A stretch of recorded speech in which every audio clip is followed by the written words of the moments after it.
Am I the asshole for refusing to give my $75,000 restaurant savings to my sister's Ivy League dreams and getting kicked out? To open my own tiny restaurant, I, a 25-year-old, had been saving for years. My dream has always been to start my own restaurant and work as a chef. I worked toward this objective with every cent I made from both full-time and part-time jobs after graduation. I saved $75,000 after working hard and living frugally for 7 years. Although they were aware of my dream, my parents dismissed it as a passing fad. In order to save money on rent, I moved in with them, which accelerated my goal-achieving process. I should have moved out sooner, looking back. The golden child is my younger sister, who is 19F. She is my parents' clear favorite and is excellent at everything. They never failed to make comparisons between us, elevating her while ignoring me. My sister was accepted to an Ivy League university last month to pursue a master's degree. Although my parents were overjoyed, the living expenses and tuition significantly outstripped their expectations. They convened a family meeting one evening. I assumed it was to talk about my sister's acceptance, but instead they wanted me to donate all of the money I made from my business to her schooling. I was taken aback. As though anticipating this, my sister sat there smugly. My parents were waiting for me to agree as they gave me an eager gaze. When I was hesitant, my mother started stressing the value of education and the fact that this was a once-in-a-lifetime chance. Family comes first, according to my dad, and I should encourage her to pursue her goals. It was unbelievable to me. What about the years I'd spent working hard and my dreams? I explained how much the money meant to me and how close I was to reaching my goal when I informed them I couldn't. Their attitude changed instantly. My mother broke down in tears and accused me of being self-centered. When my dad raged that I was betraying the family and that he had always been envious of my sister's success, his face flushed crimson with rage. My sister didn't state that she didn't want my money or even defend me. She obviously felt entitled to it. The dispute swiftly got out of hand. I was guilt-tripped by my parents, who said that allowing me to live rent-free was a great favor because they had given up everything for us. Conveniently, they disregarded the housework and upkeep I had performed while I was residing there. I remained steadfast, declaring that although I loved my sister and wanted her to succeed, I couldn't let go of my own goals. Like other students, I advised her to take out student loans or postpone for a year in order to save money. Outrage erupted in response to this suggestion. For even implying that my sister should have to struggle or postpone her education, my mother accused me of being callous. According to my father, I should be the older brother and take care of my sister because taking out loans was too risky. The dispute continued for hours. It always got worse when I believed it couldn't.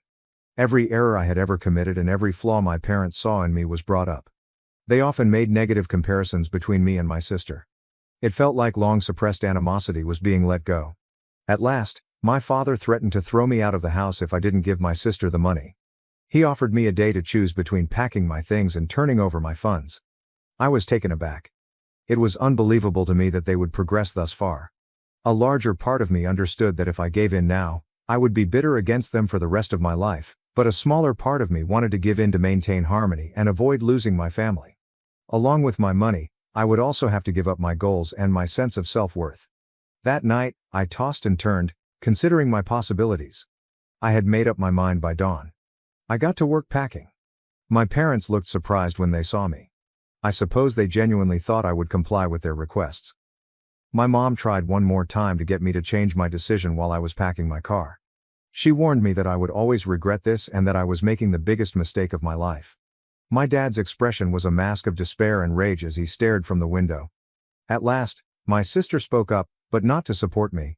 She accused me of being self-centered and claimed that she was always aware of my lack of concern for her.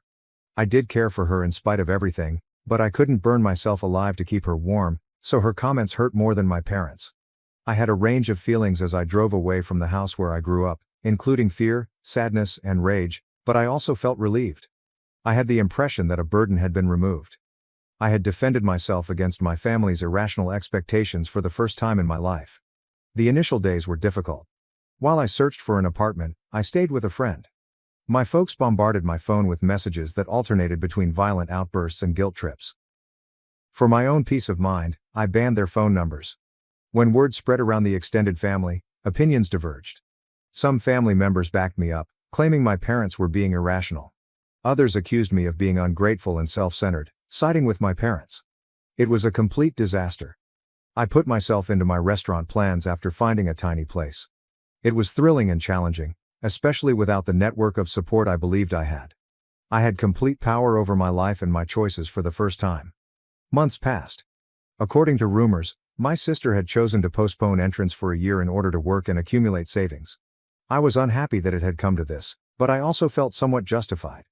A few times, my parents tried to get back together, but only if I continued to pay my sister the money. I remained steadfast in my choice. Our relationship was still tense and aloof. 6 months later, I'm almost done negotiating a lease for a tiny restaurant location. It's a beginning, but not much. I am reminded that I made the proper decision with each step I take toward realizing my ambition. However, doubts do arise. As the day's thrill wanes late at night, I question whether I made the correct decision. Was I being self-centered, really? Was it right of me to give up something for my sister? Was my decision to shut off communication with my family an overreaction? I am aware of my parents' poisonous and deceptive actions. My sister was acting entitled, and I know it. Despite everything, I still miss them since they are my family. I can't help but question whether there was a more effective approach to deal with the circumstance. Reddit, did I make a mistake by refusing to part with my savings? Was it right of me to maintain my ground and follow my aspirations even if it meant sacrificing my ties with my family, or should I have found a medium ground? Edit 1. This really took off overnight. I appreciate all of your feedback and encouragement. I'll attempt to answer some frequently asked questions and offer some background. My sister has always been given preference by my parents, but it has never been this obvious. In retrospect, I can see that they consistently expected me to make minor sacrifices for her. Our parents' money plus a scholarship my sister received helped to cover the cost of her undergraduate studies. They didn't have enough saved because this master's program was unexpected. Some inquired about my sister's employment opportunities. Although her field of study has significant career potential, this is not a given. It appears that my parents believe this degree will help her in the future. Cultural expectations were brought up in a few remarks. Although not to this extent, it is typical in our culture for elder siblings to assist younger ones. My parents went too far, according to the majority of my cousins. If you're wondering why I didn't move out sooner, the answer is that I was attempting to save money, and living with parents till marriage is common in our culture. I now see how much power this gave my parents over me. Some said that in order to maintain harmony, I ought to have made a lower offer. My parents made it clear that it was all or nothing. They wanted the entire $75,000, but I gave it some thought. For those who are interested in the restaurant, it will be a small establishment that specializes in fusion cuisine, which blends flavors from the area with aspects of our cultural heritage. It's thrilling but frightening. Many people want to know if I keep in touch with my sister. I've made several attempts to contact her, but she either ignores me or replies with brief, uninteresting texts. I believe she accuses me of sabotaging her scheme. On the remarks on my parents' financial status, they are not having financial difficulties. They live comfortably and work well. They simply didn't want to take money out of their own retirement or savings accounts. Family therapy was recommended by some. I believe we all need space right now, but I'm open to it in the future. My parents have yet to admit that their desire was irrational. Again, I want to thank everyone for their support and insights. Hearing your viewpoints and sharing this tale has been healing. I'll keep you informed on the restaurant's progress. Edit 2. Since there is still interest in this post, here is another update. I've given the remarks that I should attempt to patch things up with my sister apart from my parents a lot of thought. Yes, she is young and may yet be influenced by them. I made the decision to get in touch with her once more, this time sending a longer email outlining my position. I was surprised when she answered. She wrote a confused and angry email.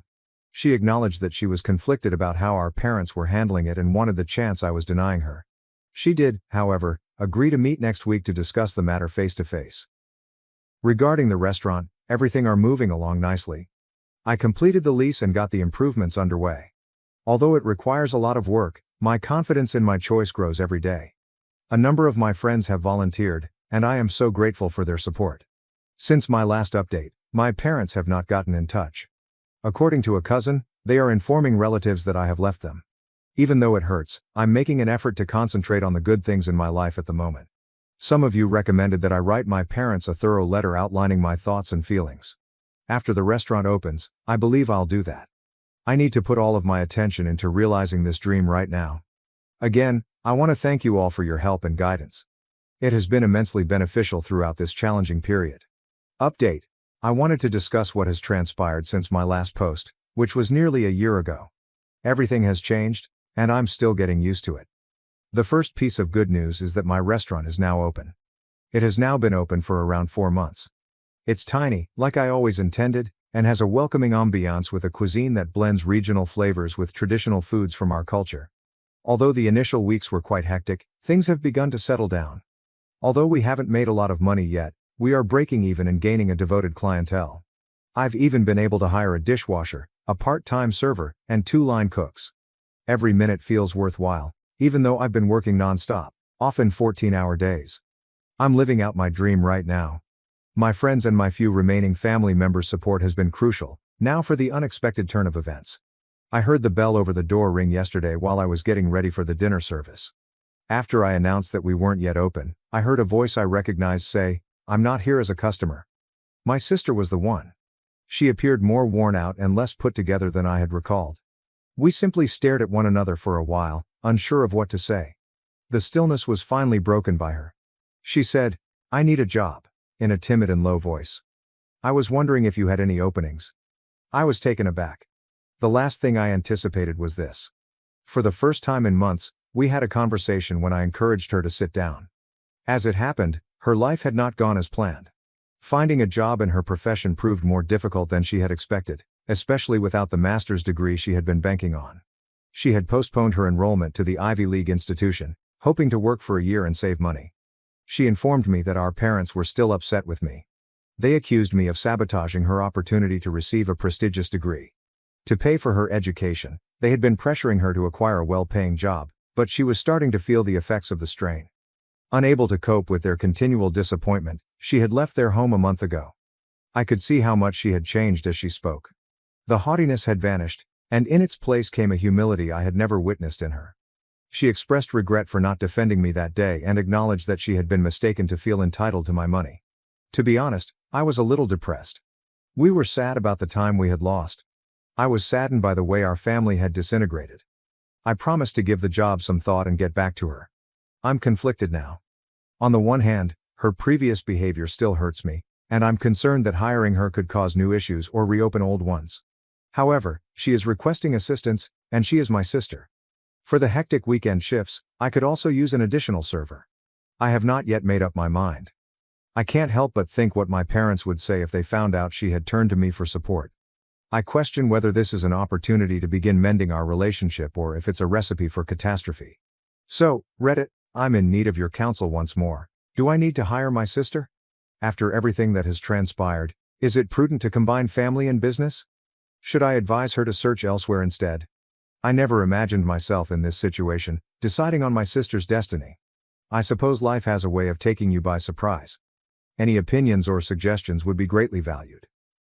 Last update. A few weeks have passed since my last post, and I've come to a decision I never would have imagined.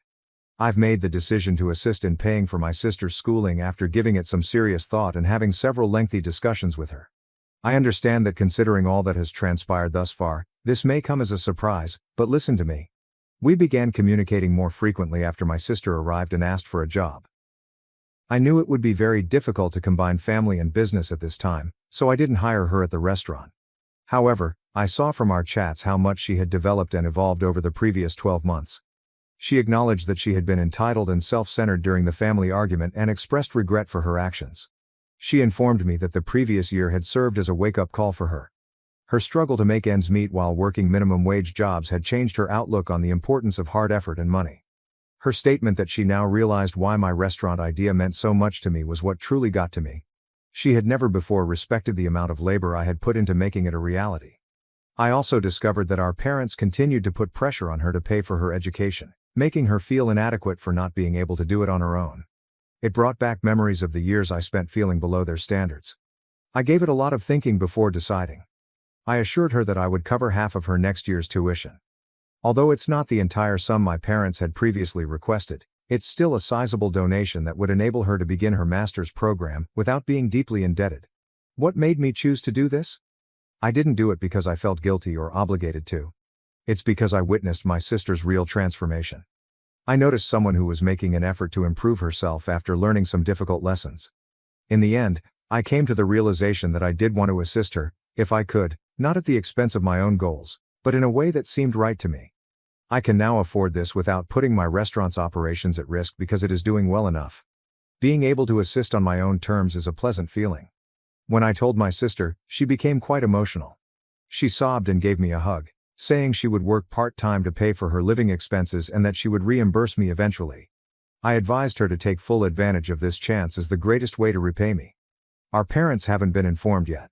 Although I have no idea how they will respond, I am certain that my choice will remain the same regardless of the outcome. My sister and I are the only ones involved.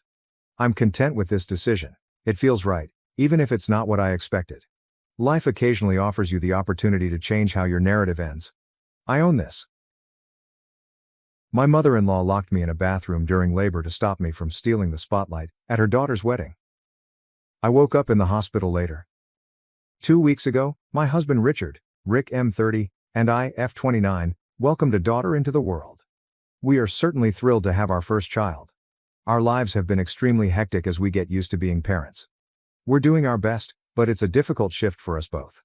Due to the events surrounding the birth of our daughter May, we are not really able to get much assistance. I don't think I'll ever be able to forget it because it was one of the most horrific events in my life. I can't get over the crippling fear I experienced that day, not even the joy of May's birth. Without my husband's prompt assistance, I believe I would have passed away. Since May is the family's eldest child, I believe that we should be a little kinder to them despite the terrible incident. But I'm not sure, and all these hormones and infant responsibilities are impairing my judgment. I've gone to Reddit for assistance because of this. Please be patient with me since this narrative may be lengthy and feature many characters. Rick's sisters are Emma and Anna. At 28 and 24, respectively, they are both younger than him. I think there is no hostility between us, and I get along well with both of them. Due to our hectic work schedules and infrequent meetings, we are not particularly close. Emma doesn't even reside in the same city as us, but we still make an effort to stay in touch by calling or texting her occasionally. My mother-in-law, Rachel, F53, is another significant figure in Rick's family and in this narrative. I get along well with Anna and Emma, but Rachel is a very different matter. I don't precisely agree with Rachel. I genuinely believe that she has an issue with everyone, not just myself. She simply never stops being the biggest control freak you can think of. Rachel wants everything to happen the way she wants it to.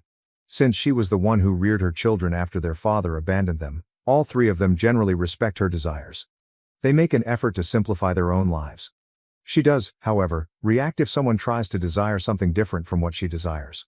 From dissatisfaction and moping to a full-blown meltdown with tears and tantrums, the response might vary widely. I try to avoid her as much as I can since it gets hard to cope with her. Rick is aware of this. He allows me to keep my distance and handle his mother however I see fit because he knows she is problematic. I let it go because, despite her domineering behavior, I can relate to how he feels about her. She doesn't interfere in my life because she doesn't like me, which is good for everyone. But a few days earlier, she was solely to blame for things being out of control. Nobody can ever forgive her, in my opinion. Anna was getting married the day May was born. Her husband Jonah, M30, is actually Rick's friend, and the wedding was beautiful. About a year ago, he asked her to marry him. I had agreed to be a bridesmaid when Anna asked me to. But I knew I couldn't handle that, so when Rick and I learned I was expecting, I had to ask her to ask someone else. There were just 6 months left before the wedding, nearly 6 months after the proposal. I was 3 months pregnant at the time, and I knew I had to put my priorities first. I had anticipated criticism from Anna for abandoning me in the middle. Before I told her, I was twitchy and really anxious. I was relieved and surprised that our connection would not be permanently impaired, as I had expected. When I informed Anna, she was ecstatic. When I told her that I wouldn't be available for tasks, she actually forgot about her wedding for a bit. Her answer was to concentrate on looking after me. In order to avoid me missing the wedding, which I would have if May had been born at that time, she even thought about moving it. For a variety of circumstances, that ultimately didn't occur, and to be honest, she shouldn't have done it in the first place. Even though it ended up being a near call, she remained there for me the entire time. I didn't bother the two sisters much during my pregnancy, which was terrifying for me, because Emma was the maid of honor and I knew they were busy getting ready for the wedding. They both came over, helped me a lot, and kept in touch as much as they could. Although Anna stood by me the entire time, I feel a little bad for not being there for her on the most significant day of her life. My mother-in-law was the only one who seemed a little angry about the whole situation. The wedding preparations were somewhat disrupted, and I believe she was irritated that I could no longer serve as the maid of honor. I could see where she was coming from, and that looked like the only sensible explanation. But even after Anna was comfortable with the pregnancy and my not being the maid of honor, the animosity, for want of a better term, persisted. Even though the bride wasn't angry at all, Rachel somehow began to irritate me after that. It was strange, but I reasoned that perhaps she was nervous due to the wedding, and I was tense due to hormones. I persuaded myself that this was merely fabricating stories in my mind. I did my best to ignore her, and everything was good. During the wedding, everything literally and figuratively went out of control. When it happened 2 weeks ago, I was insanely pregnant. My belly was enormous, my feet were bloated, and I thought I may faint. Nevertheless, Anna wanted me to be at the wedding, so I wanted to go. I wanted it to be her day, so I had asked her whether she wanted me to be there in advance. I informed her that I didn't want the attention to be diverted from her by the appearance of a hugely pregnant woman. The bride and groom should enjoy their wedding days, and I would hate to be the one to ruin that. Anna was genuinely insulted and saddened when I told her this. She stated she couldn't believe I wouldn't go to her wedding and instead fill my mind with this pointless concept. She claimed that all she wanted was for her family to be present to support her on her wedding day and that she didn't care about fame or attention. She urged me not to worry about drama and that I had to come. She meant it, and I knew it. She doesn't hold back when speaking. She would have told me straight out if she didn't want me there. However, she did, and with great vigor. I felt that I had a responsibility to support her. Therefore, I knew I had to be there for her on her wedding day despite my physical discomfort. I'll be honest. I tried my best to ignore the many mumbling voices because I knew Anna was glad I was there. For me, that was all that mattered at the time. Rachel glared at me the entire time and didn't say much to me. However, I was too uneasy to pay attention or notice. I simply left her alone because I lacked the energy to confront her or explain her passive-aggressive actions. I wasn't going to respond to her, so she could glare all she wanted. Then came the major event that deeply stunned and damaged everyone around me, including myself. Just before the ceremony started, I started to feel apprehensive. Since I had previously met Anna, I decided to go upstairs in the hopes of feeling better and would come back afterward. I was unaware that Rachel was following me. I went to the bathroom because I felt strange and sweaty. My water suddenly broke. It was a real flood, and I began to panic because, despite my deepest love for my daughter, she had arrived at the worst possible time. I was unable to think clearly. Fortunately, my mother-in-law was in front of me. I was crouched in agony by then. We had to hurry to the hospital, so I instructed her to grab my phone and call Rick right away as she hurried up to me. I handed her my phone as she helped me up and forced me to sit in the restroom. She lost it at that point. Because she didn't want me to take Anna's attention away from her, she promised to make sure Rick arrived an hour after the ceremony ended. I told her that I couldn't possibly tolerate this for an hour and asked if she was crazy. I attempted to grab my phone from her, but she took it with her and locked me inside. There I was, sitting on a toilet in a restroom, practically on the verge of giving birth, without a spouse or a phone. I'm not sure how I avoided having a full-blown panic attack, but I'm glad I didn't because I'm not sure what might have occurred if I had. I stood up, walked slowly over to the door, and began hammering on it. I kept screaming, but nobody could hear me because the restrooms were on the first floor and everyone was already seated for the wedding. I yelled until I could no longer be heard, but nobody arrived. I honestly thought I was going to die at that point and take my child with me. I had lost my voice, was soaked, sweating profusely, and was fatigued. I don't recall anything else after that. I'm not sure what transpired after I fainted from tiredness. I know I went to the hospital, but I can't even recall how I got there. A few hours later, I woke up in the hospital, sobbing with Rick at my side. It took me a few moments to figure out where I was and what was going on. I thought the worst when I noticed Rick crying. I assumed May didn't make it, and everything came rushing back, including Rachel shutting me in the bathroom and my tears. Rick let out a sigh of relief and began sobbing in my arms as soon as he realized I was awake. I felt sick to my stomach and was unsure of how to interpret it. Then, with a breath of relief, I saw the nurse enter carrying a baby girl. Since Rick was playing me like that, I really wanted to slap him, but he insisted he wasn't. I was unconscious when he found me in the bathroom, so he was just glad I was all right. When I held my kid for the first time, I think I will always remember that moment. There isn't a better feeling in life, in my opinion. There is nothing that can ever compare to how I felt at those times. Since I didn't have the energy to cope with it at that point, I'm glad Rick didn't give me any details. I asked him what was going on because I could hear some noise outside. Rachel wanted to come in and see her granddaughter, he added.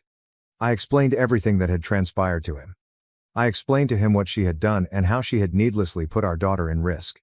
I also informed him that I would never again permit her to be close to my daughter. She was dead to me. Rick claimed to be an expert. Rachel sobbed and told him everything when he found me in that way. I informed him that I would not forgive her simply because she had a breakdown. He chuckled and declared that he would file charges for life endangerment and that his mother was dead to him from now on. He promised to take legal action to ensure she was held accountable for her actions. His words made me feel as though a burden had been removed from my shoulders. All three of them adore their mother, and I know he does, but I wasn't in the mood to forgive her after the stunt she pulled that might have killed me and my daughter. Our marriage would have ended if Rick had picked her over me. After that, there would have been no turning back. I secretly hoped that he would pick his mother, who had done a great deal to raise children in spite of everything. I'm not complaining at all, even though I may not have expected him to defend me in that manner. In fact, if it's possible, it has increased my affection for him. He told me the wedding went well when I asked how it went. In order to come see us, Emma and Anna were waiting for him to call. He laughed when I inquired if Anna was upset, telling me that I didn't need to be concerned about her at all. She has been beaming with happiness and pride, saying that May's birth was the greatest gift she could have had and that her entire family attended the wedding. When he told me that, I was crying and begged him to call them right away. Jonah, Emma, and Anna joined me at the hospital in a matter of minutes. The greatest part was that Jonah and Anna were still dressed for their wedding, and Anna declared that she couldn't resist the opportunity to snap a wedding photo with her niece. It was such a touching moment that I burst into tears. I apologized to Anna for spoiling her day after the photo. She gave me a hug and told me that I was seeing things incorrectly because I had brightened her day. The only thing I did wrong, according to Anna, was not alerting them sooner. I informed her about my mother-in-law's actions ever since we announced the pregnancy. They could have stopped her drama, she thought. When I told Anna that I didn't want to start any problems, Emma added that as long as I was safe, any mischief was okay. When I realized they loved me like family, I started crying even as I typed this. To them, I was more than simply Rick's wife, I was family. One of the greatest women I've ever met is Anna. It's no surprise that she is where she is now because she is so content and safe. How Rachel is so different from her kids is beyond me. They seem to have recognized that she wasn't what they wanted to be after seeing her. Anna had told Rachel on her way in that she would see to it that Rick and I filed charges, but apparently Rachel was still outside. I didn't want Emil close to me, but she wanted to come in and meet May. We must protect ourselves from her, Anna remarked. She felt she hadn't addressed her mother's overprotective tendencies or made it apparent that she didn't mind my pregnancy, so she apologized to me. Perhaps the situation could have been prevented if she had, she claimed. I assured her that she was not at fault because she had given me a sense of security. Rick was outside conversing with Mil the entire time. 2 to 3 days after my discharge, Rick informed me what he and Mil had discussed when I returned home with May. He said that nothing would alter his decision to bring charges, which he had already told her he would do. He also informed her that she would never be permitted to be in May's life. In every way, she was not her grandma. Rick clarified that she had decided to endanger both our unborn child's and my lives over a perceived offense that didn't even bother her. Additionally, he informed her that the entire amount of money she had been relying on from Rick and Emma would be drastically cut. She broke down in tears and claimed she didn't deserve this as she had dedicated her entire life to raising her children. Rick informed her that although he was grateful for everything she had done for them, it did not provide her authority over their life. He said that she was at fault and that he had been putting up with or overlooking everything she did for years, but that he was done. She had gone too far and demonstrated that she was unsafe to be around when it came to May and me.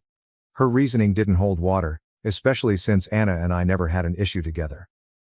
As a mother, Rachel acknowledged that Anna hadn't intended for me to take center stage. When Anna heard this, she attacked her. We are definitely moving on with the case, but Rick will take care of it because I can't handle this turmoil and I have a newborn to look after. I'll take care of it, Rick responded. The siblings no longer want to speak with her. Rick and I clearly don't communicate with her, Emma only speaks to her when it's absolutely necessary, and Anna has shut her off completely. Mil probably didn't expect this. Despite how twisted that seems, it's possible that she truly believed she was protecting Anna. Even though I have no intention of defending her, I still feel sorry for her because everything went so wrong. It feels wrong and bad to me now, and I'm wondering if they should speak it out with her. Maybe I'm not thinking clearly, but I'm not sure. I'm certain that Rick will lose it if I bring this up to him. He can't even look at her at the moment since he is so mad with her. This isn't what I expected, yet here we are. Update: reconciliation is permanently out of the question. I realize I haven't posted in a while, but I've been busy taking care of myself and my child as a new mother. Fortunately, May will be 8 weeks old in a few days, and we are all quite happy about it. Jonah and Anna have been tremendously helpful to Rick and myself. Emma calls nearly every day, but she had to return to work. Everyone's eyes are actually brightened by May. They swoon over her, and her photos are all over the group chat. MIL has not been contacted. I persuaded Rick that filing charges would be pointless because we already had too much on our plate. Since neither of us had the energy for anything else, Rick reluctantly consented. Last week, Emil seemed appreciative when we told her. I use the word appeared, since last week the woman, who is truly insane, revealed her actual nature to everyone. Rick and I awoke to a loud knock on the door at around 1 in the morning. Rick went to open the door, but I fled and hid with May because I assumed it was a robbery. I heard shouting, but I was afraid to venture out for fear of waking May. As it happened, it was MIL. According to Rick, she was acting irrationally, yelling that we couldn't keep her away and that she needed to see May. Before she left, Rick had to threaten her with the cops. She was attempting to break in. Since everyone needed to know if something was wrong with her, we informed Anna and Emma right away. She texted us unsettlingly the following day. She began by claiming that we were punishing her because her sole transgression was becoming a mother and that we were being cruel and horrible to her by denying her access to May. Her text eventually became more disorganized, but there was still more melodramatic rubbish in it. She claimed that parenting 3 children was a burden and that she was constantly balancing the needs of one child over those of the others. She said that because she didn't want May to ruin Anna's birthday, she felt compelled to do that on May's birthday. Conveniently, she failed to remember that May was actually a fetus, and Anna had repeatedly stated that she had no problem with the pregnancy and wedding taking place simultaneously. This part made sense to me, but what she said next startled me. She acknowledged that she was concerned she wouldn't be as significant to her children now that May was in our life. She assumed Anna would be upset when I told her I was pregnant since that's how a normal woman would feel. She didn't like it though, when she realized that we were all thrilled about the wedding and the pregnancy. In essence, she expressed her disapproval of the fact that we were all content with one another and with each other. She wanted us to be competitive and envious. She admitted that she hoped Anna would be upset with us when she realized the due date would be close to the wedding, so that May wouldn't steal the show. However, that did not occur.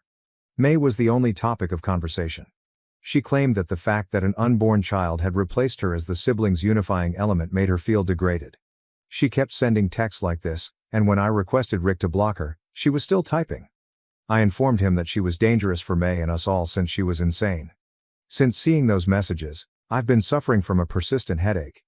It's unbelievable that a woman in her 50s is competing against a 7-week-old child. I'm done with her, therefore it doesn't make sense to me and doesn't have to. I'm done defending her actions and attempting to figure out why she did them. I don't care if she ends up in hell. Anna and Emma were also distressed when we forwarded the messages to them. They believe she may be experiencing a manic episode.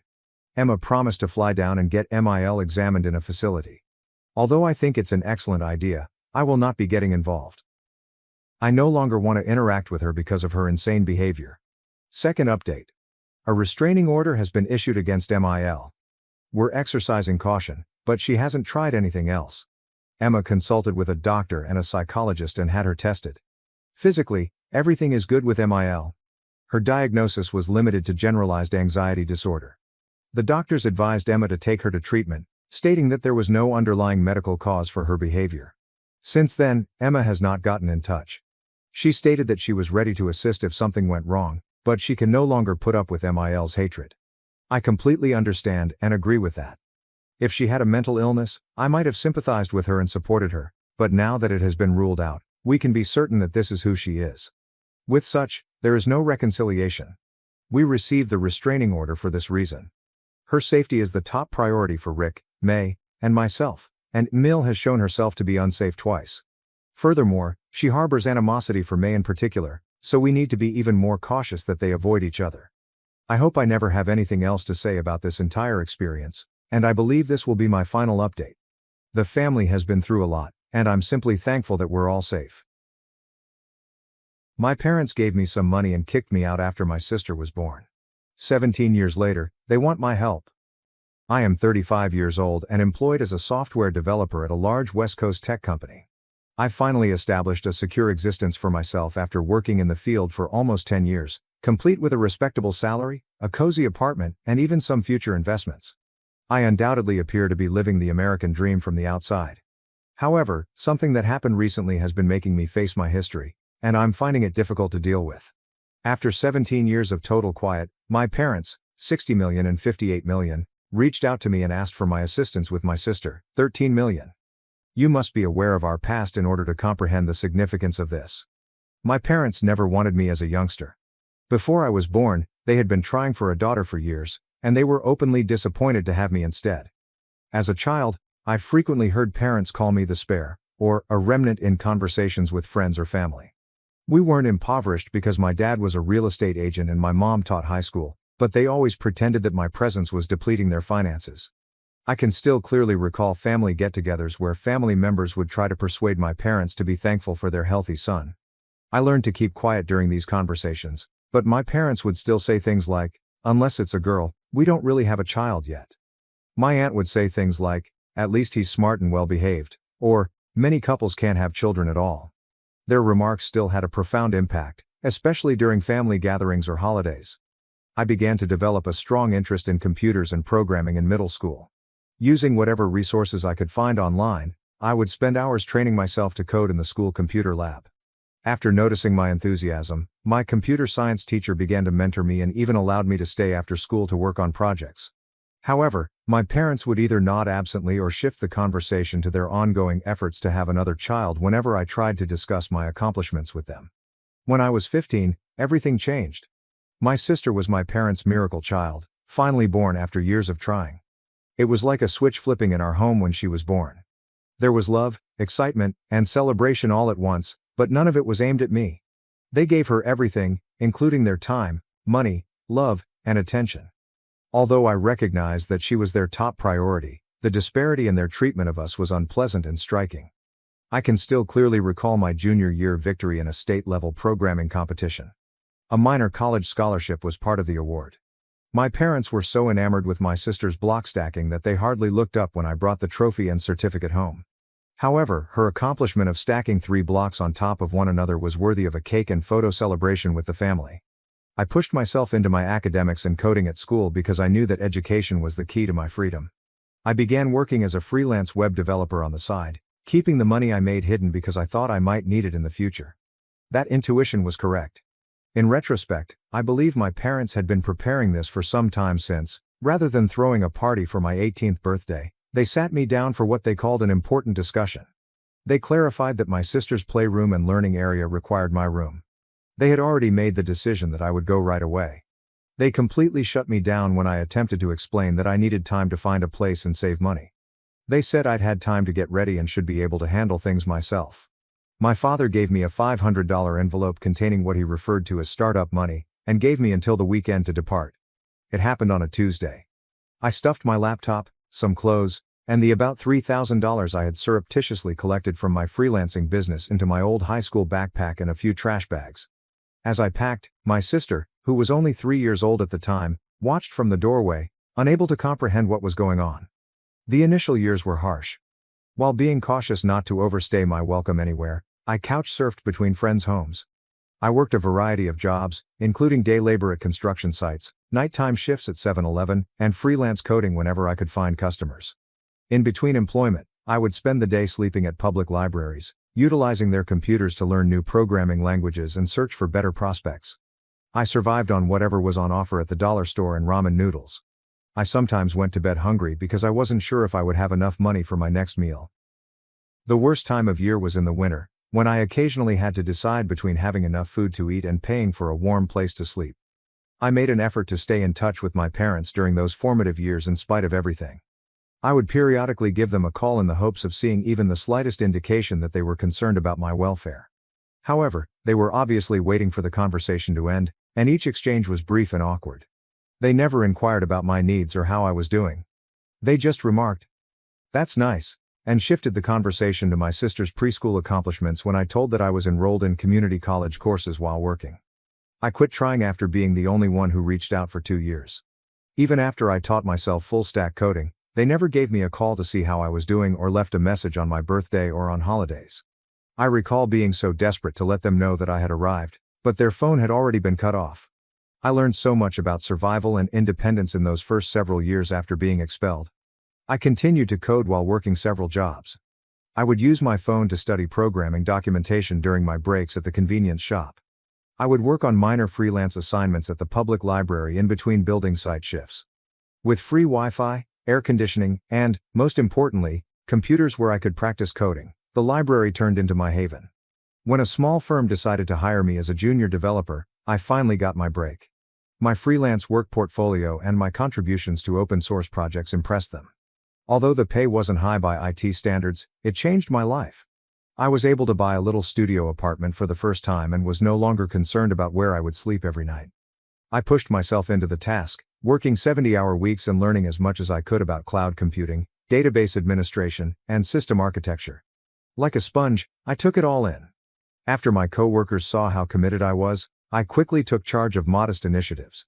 I kept working on open source projects and creating my own apps on the weekends and at night. I had discovered something I genuinely liked doing, so it wasn't just about the money anymore. When one of the big IT corporations saw my contributions to their open source platform, it was the true turning point. They extended an invitation for an interview, and following 6 rounds of technical interviews, I was offered a job that fundamentally altered my life. After 7 years, I am now in charge of a large project team as a senior software engineer. I have enough cash to feel secure about the future, a modern apartment in a safe building, and a solid investment portfolio. Before my father's number showed up on my phone 3 days ago, after 17 years of total silence, I believed I had finally put an end to my past. It was startling to hear his voice. His voice seemed older, almost frantic. It couldn't wait, he added. They had to discuss my sister. I was left reeling by the discourse that ensued. It looks like my 13-year-old sister is having a lot of problems. She frequently skips school, has been caught shoplifting several times, and hangs out with a group of older teens whom my parents disapprove of. More concerningly, she has had multiple encounters with local police authorities and drugs have been discovered in her room twice. 3 different rehabilitation programs have already been tried on her, but none of them appear to have been successful. When my father mentioned their financial predicament, it became evident why they had called. More than $200,000 has been spent on counseling sessions, various treatment programs, and legal bills. They had sold the majority of their valuables, maxed out many credit cards, and remortgaged their home. They are in dire need of assistance and are now considering a $75,000 specialist long-term treatment center. With tears in her eyes, my mother called and said they had nowhere else to go. The phrase, "family needs to stick together," and the fact that I am their only chance to save my sister were repeated by her. I was struck by the irony of hearing these remarks from the same folks who expelled me when I was 18 and never looked back. When I was sleeping in my car in between couch surfing arrangements, where was this sense of family unity? On all those evenings when I went to bed hungry, where was it? In addition to aid with their credit card debt and mortgage payments, they are requesting support with the costs of the treatment program. They require over $100,000 in total. If I couldn't give the entire money right away, my father even recommended that we arrange a payment schedule. To be honest, if I wanted to, I could assist them. I have a secure financial situation thanks to years of frugal living and wise investing. However, I feel physically uncomfortable at the idea of granting them access to my finances. I acquired this money by working hard and making sacrifices for years, frequently going without food and housing while learning to code. I can't sleep at night because of how complicated this scenario is. Since my sister is only a child, I feel bad for even considering helping. She never requested to be born into this mess, and perhaps things would have turned out differently if someone had supported me when I was a teenager. However, I then recall how my parents handled me, how they dismissed me without question and never once inquired about my whereabouts for 17 years. They contacted again yesterday, requesting a face-to-face meeting. They claimed to want to make amends and provide an explanation for everything. They offered to drive the 4 hours to visit me and proposed that we meet at a fancy restaurant in my neighborhood. Their zeal unnerves me in some way, as if they're making an excessive effort to sway events to their advantage. According to my partner, 34F, I should set clear limits. She has personally witnessed the amount of effort I have put into rebuilding my life and getting over my childhood trauma. She fears that allowing my parents to return could reverse years of emotional growth. Although he thinks I owe my parents nothing, my best buddy, who let me sleep on his sofa during those difficult early years, advises me to think about assisting my sister directly if I so choose. I'm totally conflicted right now. My rational side tells me to keep the distance that has helped me succeed. My parents still view me as a resource to be utilized rather than a beloved son, thus they haven't changed. Their true motivations are evident from the way they are handling this matter, concentrating on the money rather than trying to make atonement for the past. However, my emotional side keeps thinking about my sister, a disturbed adolescent who may be misbehaving due to the same poisonous familial dynamics from which I fled. By refusing to assist, am I sustaining the abandoning cycle, or would aiding merely make my parents' manipulation possible? Those terrifying evenings spent sleeping in my car taught me to never take for granted the life I've worked so hard to create. I feel like I'm being pulled back into the craziness that I've been trying to avoid for years. Should I assist them and run the danger of being manipulated again? Do I make an effort to assist my sister directly? Or should I continue to set the boundaries that have helped me recover and grow? I'm sure I'll question any decision I choose. I might be angry with them for dragging me back in if I assist. I could always question whether I could have changed my sister's life if I didn't. This decision is weighing me down, and I could really use some outside insight. First update. I chose to meet my folks at a downtown coffee shop after reading your advice and comments. I reasoned that being in a public setting would help maintain decorum and provide me with a convenient way to leave if necessary. I was immediately struck by how much they had aged when I first saw them enter. In addition to having black circles under their eyes and a lot more gray hair than I could recall, they were worn out. They didn't take long to delve into specifics. It seems that my sister's problems are more serious than they first said over the phone. She has had to attend several rehabilitation programs, all of which they have had to pay for out of pocket, in addition to her substance abuse and legal issues. She hasn't gone to a full week of classes in months, so she's not just missing school periodically. She frequently slips out with individuals who are obviously a bad influence, frequently going missing for days at a time. My parents weren't lying to me about their financial circumstances. They showed me their phone records. To pay for these costs, they have sold the majority of their prized assets, including the house I grew up in. They are currently having financial difficulties and live in a tiny apartment. According to their estimates, they will only be able to survive for a few more months if they sell some family artifacts.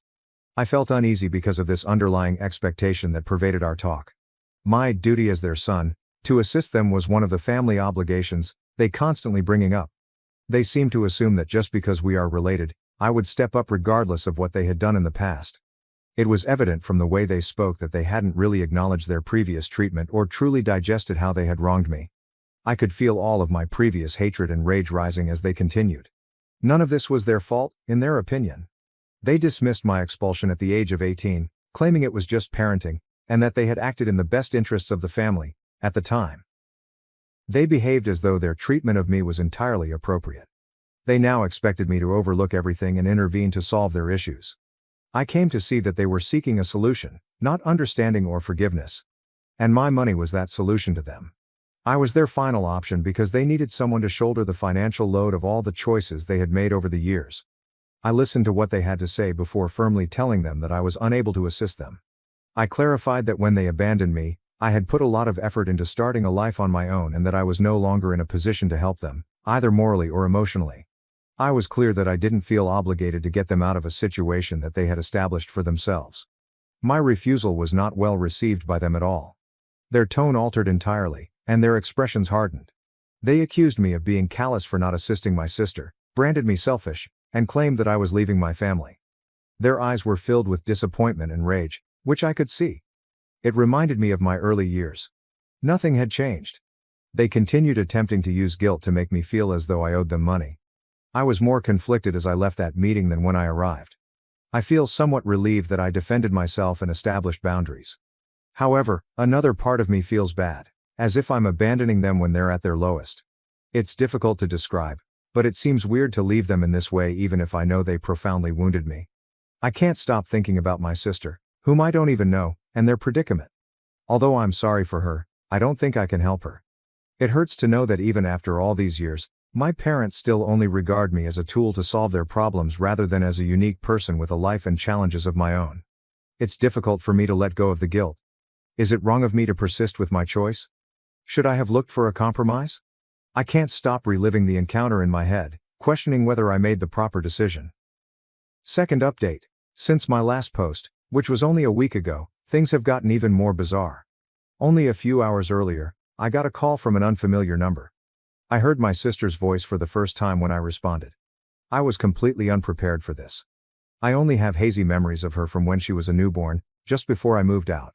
The call got off to an unexpectedly good start. Considering what I had heard about her behavior, I was surprised to hear a courteous, almost pleasant voice. She started by requesting that I assist our parents with their present financial predicament. It was evident that she had practiced this pitch because she was making a big deal out of how they were having trouble and how I could save the family. I made an effort to respond politely but firmly, stating that I had to make the best choices for myself because of the complexity of my connection with our parents. Everything changed at that point. Her attitude changed abruptly. In a matter of seconds, she switched from being courteous to becoming enraged, accusing me of being self-centered and leaving her to handle our parents' problems. She had always been envious of her and insisted that I was abandoning my family. She said I was being arrogant since I had left and begun living on my own, whereas they had been my backers the entire time. I was stunned by what she said. They had a hauntingly familiar sound, as if she were repeating something she had heard countless times. She talked about my assistance with such arrogance, as though she really thought I had a duty to intervene and make everything right. I was so shocked that I was unable to react. I was being forced to make up for years of decisions I had nothing to do with by this person I had never dated. She hung up before I had a chance to comprehend her emotional outburst. I tried to make sense of everything as I sat there looking at my phone. What was the source of this animosity? Why did she believe I had left her? I required clarification. I was determined to find out what was happening, so I called my folks. I immediately questioned them whether they had been telling my sister that I had left them and her behind when they first picked up the phone. After a revealing silence, they eventually came clean. They had been giving my sister an entirely distorted explanation for my departure for years. They informed her that they had severed their relationship with her out of spite and that I couldn't bear to share their attention with a younger sibling. I was portrayed as a conceited older brother who left the family because I was envious of her. They had completely removed from their story the fact that they had made me feel alienated from the day she was born and expelled me as soon as I became 18. It was as if someone had taken my breath away. My sister has grown up thinking that I was the bad guy in this tale. Given that she had been fed misinformation about who I was and why I left, it's no wonder she felt as though I had abandoned her. She had been carefully kept in the dark about the fact that my parents had made me feel unwelcome from birth and had evicted me from the house. That realization caused me to hang up on them. Although it has just been a few hours since our previous talk, they haven't made another attempt to get in touch. I'm upset with my parents for misrepresenting me to my sister and giving her the impression that I abandoned her, but I'm also upset with my sister for snapping at me and demanding my assistance as though I owed it to her. It's difficult to get rid of this resentment, but I'm also experiencing a new form of guilt. I wish my parents had been honest with her about my reasons for leaving. Perhaps my relationship with my sister would have been different if they had. Although I might not have been able to provide financial support to my parents, I could have developed a relationship with my sister and perhaps helped her steer clear of some of these behavioral problems. Now, though, it seems impossible to repair the harm. Even whether I want to try is up in the air. My family returned in the worst conceivable way, just when I thought I was done with them forever, which makes the whole scenario tiring. It's not that easy for me, even if a lot of commenters have advised me to simply ban my parents and move on. Whatever you want to call me, this is still family, and I believe that I should at least be aware of what's happening. Even though I'm in no position to provide financial support for my family, I can't help but notice that this is the first time they've contacted me. Nevertheless, I can see that my sister is too engrossed in their version of events to see things any other way, and my parents are still attempting to control the situation to achieve their goals. I'm at a loss on what to do. I can't get rid of the sense that any decision I make will be the wrong one. I'm even more convinced that keeping my distance is the proper decision after the way they've misrepresented the reasons for my departure. I feel bad for my sister though. Her conduct and relationships are obviously being impacted by the skewed perspective of her family history that she was raised with. I wonder if this damage can be fixed or if it's best to leave it alone. Third update. Since my last update, which was a few months ago, I've had plenty of time to think things through and let things calm down. It's been quieter for me, to be honest, but only because I choose to avoid the mess my sister and parents had produced. I'm coming to realize that sometimes taking a step back and avoiding letting their drama take over my life is the greatest way to achieve serenity. My parents gave me another call about a month after I had last provided an update. I wanted to hear what they had to say, so even though I was dreading it, I picked up. They were even more desperate this time, and they accused me of being dishonest in order to get money from me. They described the dreadful situation, how they were in danger of losing everything, and how they wanted me to intervene and make things right. The guilt trip about family is supposed to stick together was their first attempt. When that failed, they resorted to threats, claiming that if I didn't assist them, they would ruin my life. They then claimed that I was their only hope, changing their strategy once more. To be honest, I felt disgusted. They continued to threaten me in spite of everything that had transpired, and they never once stopped to admit how poorly they had treated me. I refused to back down and reiterated that I was unable to provide them with financial support and that I was not responsible for solving their issues. I reminded them that I wasn't responsible for cleaning up the mess. They had made these decisions. Of course, that did not make them pleased. For the next month, they continued to phone, alternating between threats and guilt trips. They eventually stopped phoning. I assumed they had finally come to the conclusion that I would not give in. I didn't hear back from them for a month, and to be honest, I thought that might be it. However, I received another call around a week ago. I nearly didn't answer, but my curiosity won out. Things had only deteriorated. They informed me that they needed to file for bankruptcy. They were essentially starting over with nothing after selling nearly all they owned to pay off their debts. They then revealed even more shocking detail. My sister had moved in with one of her friends and had severed all ties with them. Even though she is just 13, she managed to move in with a friend's family, who my parents claim tolerates her misbehavior. They said it was best that my sister left them because they could no longer see themselves supporting her when I questioned why they didn't call the police. In a sense, they have also abandoned their second child. They initially attempted to place the blame on me. They claimed that none of this would have occurred if I had simply assisted them when they requested it. They said that everything went south because of me. Naturally, they were unable to acknowledge their own responsibility for their acts. I was furious. I bluntly told them that their actions and how they had treated me were to blame for everything that was happening to them. I brought up the topics of how they treated me like a second-class person in my own house, how they neglected me when I needed them, and how they expelled me when I reached 18. I informed them that they continued to try to place the responsibility on me while ignoring the fact that that had an impact on me.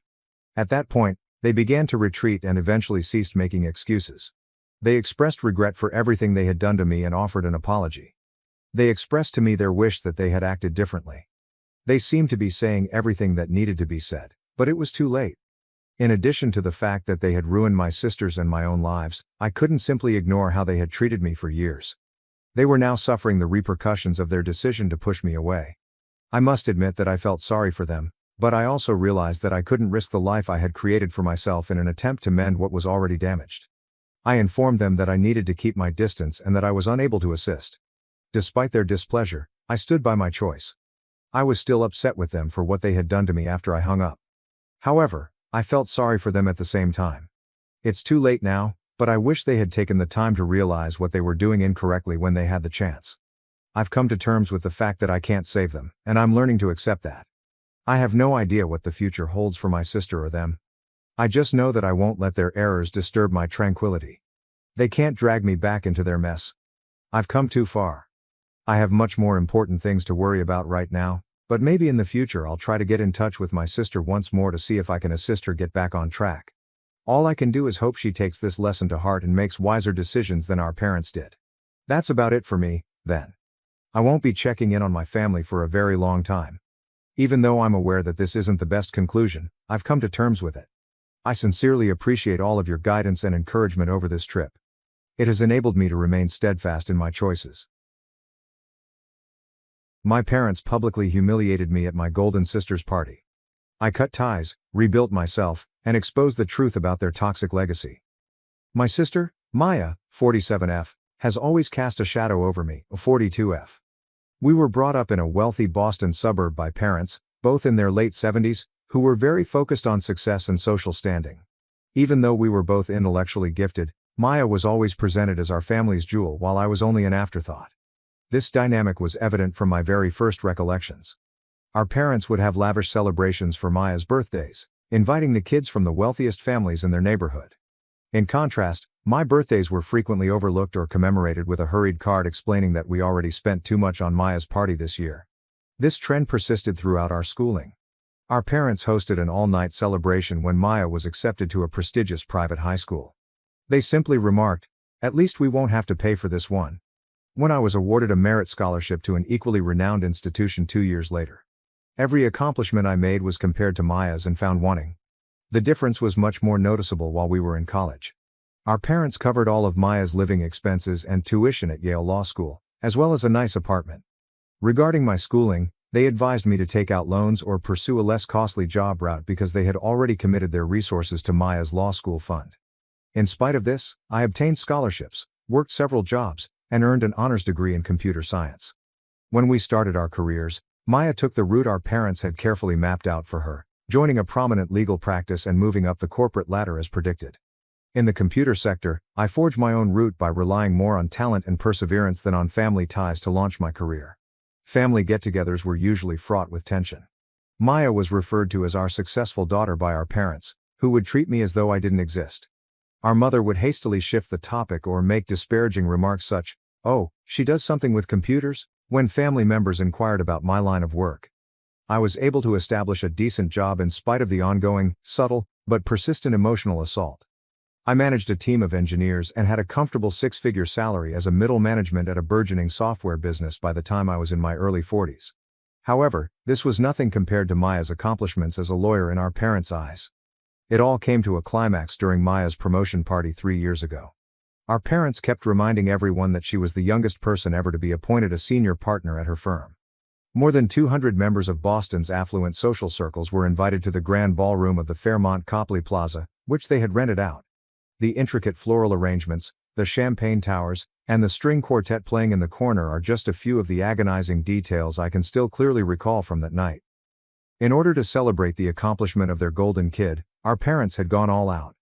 I felt like an alien at what should have been a family gathering, so I sat at my designated table, a little away from the main family table, and tried to act dignified. I anticipated the customary kudos for Maya when our father got up to speak, but what transpired was more than I could have ever dreamed. He opened by referring to Maya as their greatest blessing while addressing the full assembly of Boston's social and legal elite.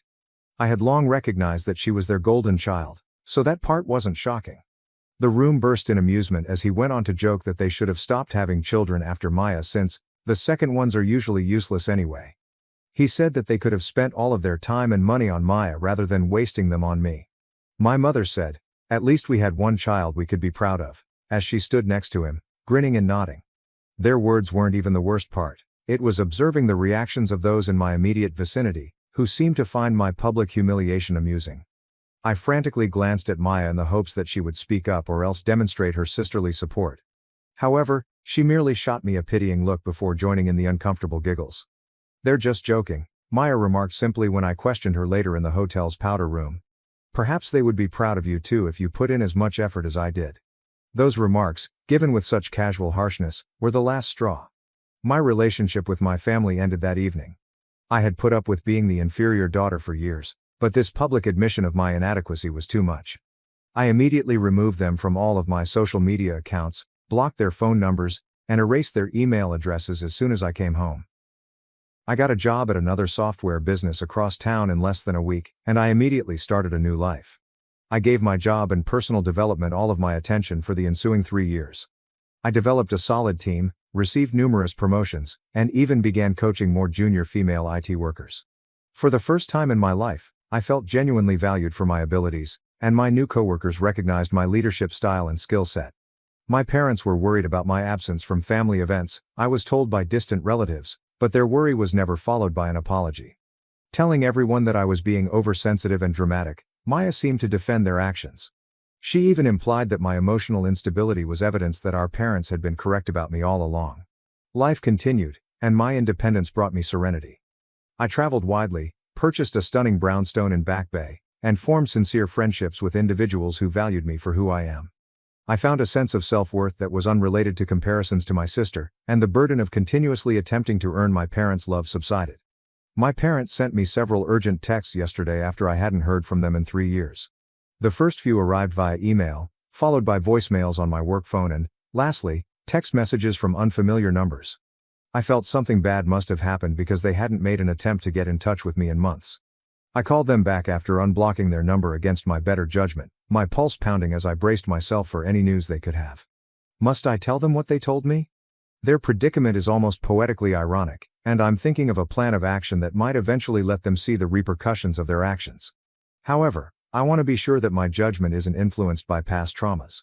I've been thinking about how life can take such unexpected turns while sitting in my home office for the past few hours and gazing out my window at the Boston skyline.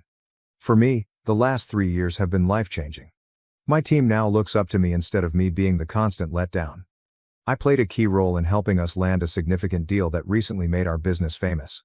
In retrospect, I see how much their unrelenting criticism impacted every facet of my existence. I hopped from relationship to relationship in my 20s and 30s, constantly selecting individuals who would treat me the same way my parents did, as though I was never quite good enough. To comprehend the pattern and overcome it, years of therapy were required. Their disdain for my accomplishments even affected my job decisions. Whenever I was successful, I would minimize my achievements, almost as an act of contrition. I didn't even inform them when I got my first big promotion because I knew they would somehow compare it to Maya's career. Ironically, they never realized how strong it was to launch a profession without their help since they were too preoccupied with upholding their flawless image and Maya's flawless reputation. Every accomplishment I made was the result of my own perseverance and diligence. Maya provided financial support and connections, but I was left to fend for myself in the corporate world. I can't help but think about how my parents' fixation with social standing and perfection has finally come back to haunt them as I get ready to disclose what they told me. After all, the cosmos appears to have a sense of humor. I'm also struggling with the fact that, in spite of everything they've done, including years of emotional abuse and humiliation in front of others, a tiny part of me still cares about my family's well-being. Perhaps that makes me human, or perhaps it makes me weak. In any case, I am certain that the choice I make next will permanently alter everyone's life. Shall I share their words with you? What do I intend to do? I am aware that some people could argue that I should be the larger person and take the high road. But perhaps it's time for them to comprehend what it's like to lose everything they hold dear, including their reputation, social status, and ideal family image, after decades of being destroyed in that embarrassing speech 3 years ago. My office is now covered with deep shadows as the sun sets over the Charles River. I'm getting more and more frantic as my phone continues to beep with additional messages from my folks. My silence is probably making them nuts because they have never had to wait for anything in their lives. Excellent, I believe I'm prepared to discuss what they told me and my next steps. To be clear, though, this isn't about retaliation. It's time to hold them accountable for years of emotional abuse. This is about justice. Justice is at stake here, and they must be held responsible for years of emotional torture. Showing them that their useless second daughter is more powerful than they ever thought is the goal here. If you would want to hear the rest of this story, please let me know. It will be worth the wait, I assure you.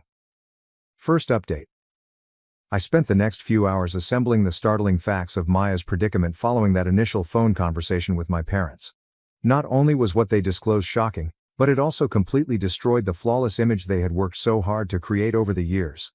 My parents claim that Maya has been battling a serious cocaine addiction. 3 months ago, she lost her job at the law firm, but she was able to keep it a secret from our parents by acting as though she was still employed. Only after one of their country club friends noticed Maya in a troubling state outside a well-known drug house in a dilapidated area of Boston did they learn the truth. What is the most ironic aspect of this whole circumstance? It seems that Maya began using cocaine in order to continue performing well at work. In order to keep up with the rigorous schedule and high-pressure atmosphere, she sought chemical aid due to the burden of being the youngest senior partner and our parents' unending expectations.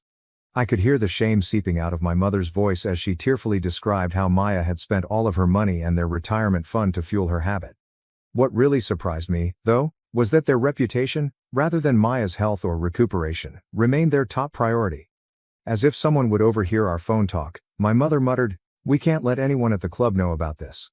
What would people think? We've already had to justify her absence from recent social gatherings." The portion that made my blood boil then came. As is his custom, my father looked for someone else to blame for his golden child's decline. "Back then, you didn't expose her to drugs, did you?" His voice was full of accusations as he asked. "You were always the one who rebelled." I became silent in shock. They were attempting to blame me for this despite the fact that I hadn't spoken to them or Maya in 3 years. They didn't seem to care that I've never even done drugs. They believe that their useless daughter is somehow to blame for any issues with their ideal daughter. My mother promptly added their true motive for phoning. She begged, "Please come home and help us take care of her. People would find out if we sent her to rehab, so we can't. You might be able to take a few weeks off from work. After all, your work isn't nearly as significant as Maya's former work." It was verified that nothing had changed by that final remark, which was so nonchalantly harsh. They couldn't resist making fun of me, even in this circumstance. However, they later disclosed something that further fanned the ridiculousness of their request. Maya's former coworkers had already made 2 attempts at intervention, including offering to covertly set up private therapy at a covert facility in Switzerland. My dad clarified, "We can't risk anyone finding out. The reputation of our family would be ruined if it were known that Maya had entered a rehab facility. We would like to deal with this internally." With me serving as her full-time caregiver, their plan, if you can call it that, was to keep Maya confined to her old room at their home. Through sheer resolve and familial duty, they appeared to believe that their useless daughter might somehow overcome their perfect one's drug addiction. I'm still in shock over their foolishness. I find it ironic that after years of ignoring and disparaging me, they are now seeking for my assistance. Even more startling, though, is their readiness to jeopardize Maya's health, and maybe her life, in order to protect their reputation. We would like to deal with this internally. They had a plan, if you can call it that, to keep Maya confined to her old room at their house while I took care of her full-time. Through sheer resolve and familial responsibility, they appeared to believe that their useless daughter might somehow heal their perfect one's drug addiction. My mother genuinely sneered at my suggestion that addiction calls for expert medical help. "Stop being dramatic," she advised. "You've never been as strong as Maya. She will recover if her family provides her with some help. She is unique, she is not like other addicts." This was the direction of the conversation for nearly 2 hours. They took turns pointing the finger at me, downplaying how bad Maya's addiction was, and worrying about how to hide it from their friends. They never once showed sincere concern for Maya's welfare or admitted that their pressure may have contributed to her demise. My father made one last remark before hanging up the phone, which solidified my choice of what to do next. "Keep in mind that if you don't assist us with this, you're proving all we've ever said about you being of no use to this family," he continued. Without answering, I hung up, already making plans in my head. They wish to remain silent about this. Their reputation is a concern for them. Perhaps it's time for Boston's elite to meet the family they've long admired in person. I can't help but see the irony as I sit here figuring out what to do next. They need the daughter they cast aside to preserve the one they revere after spending years pulling me down to elevate Maya. However, I have another idea that will ultimately help them see the real consequences of their behavior.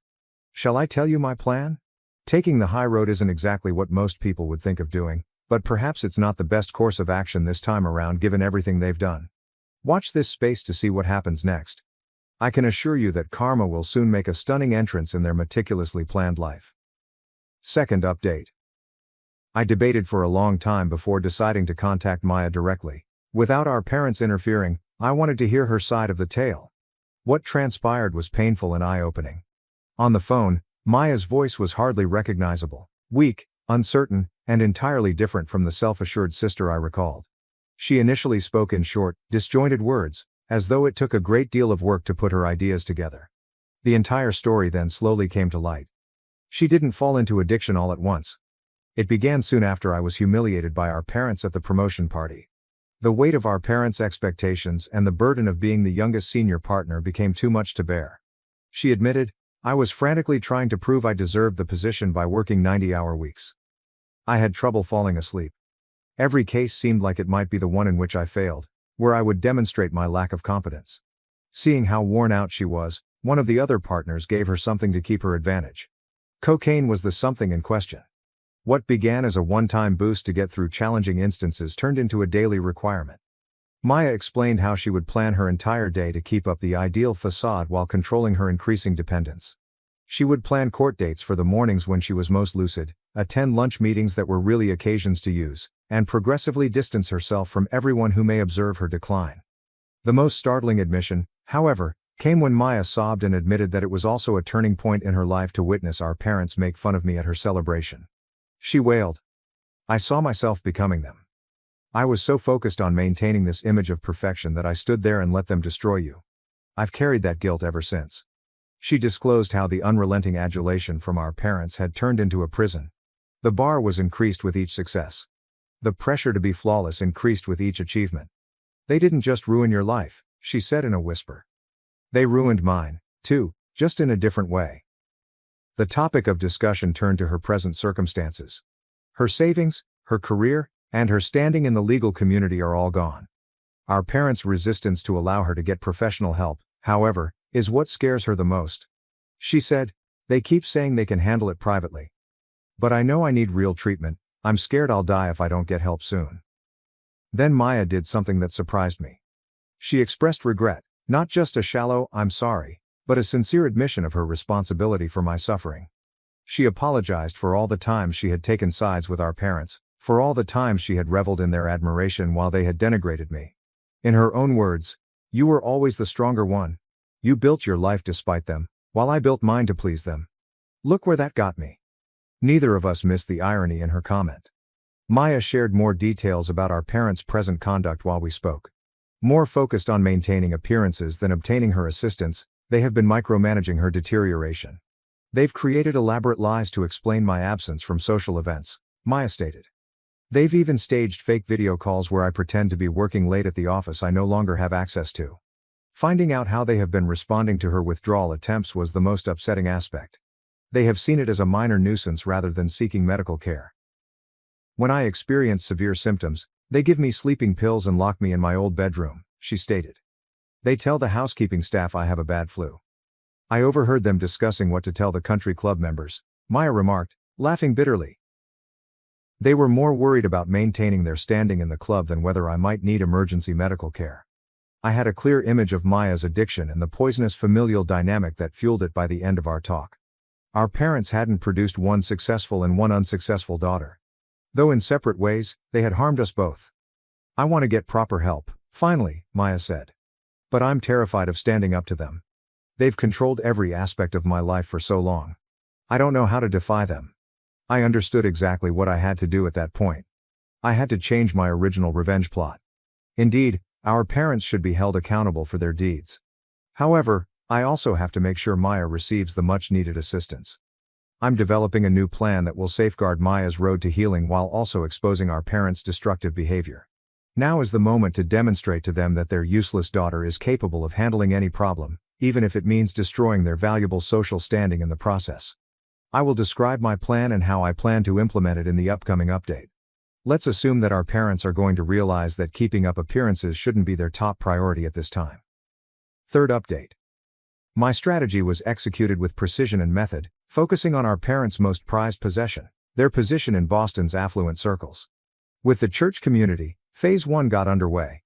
I secretly forwarded documents to the senior leadership council of their Episcopal Church, including proof of Maya's current state and a thorough letter detailing how our parents were deliberately delaying their daughter from obtaining life-saving medical care.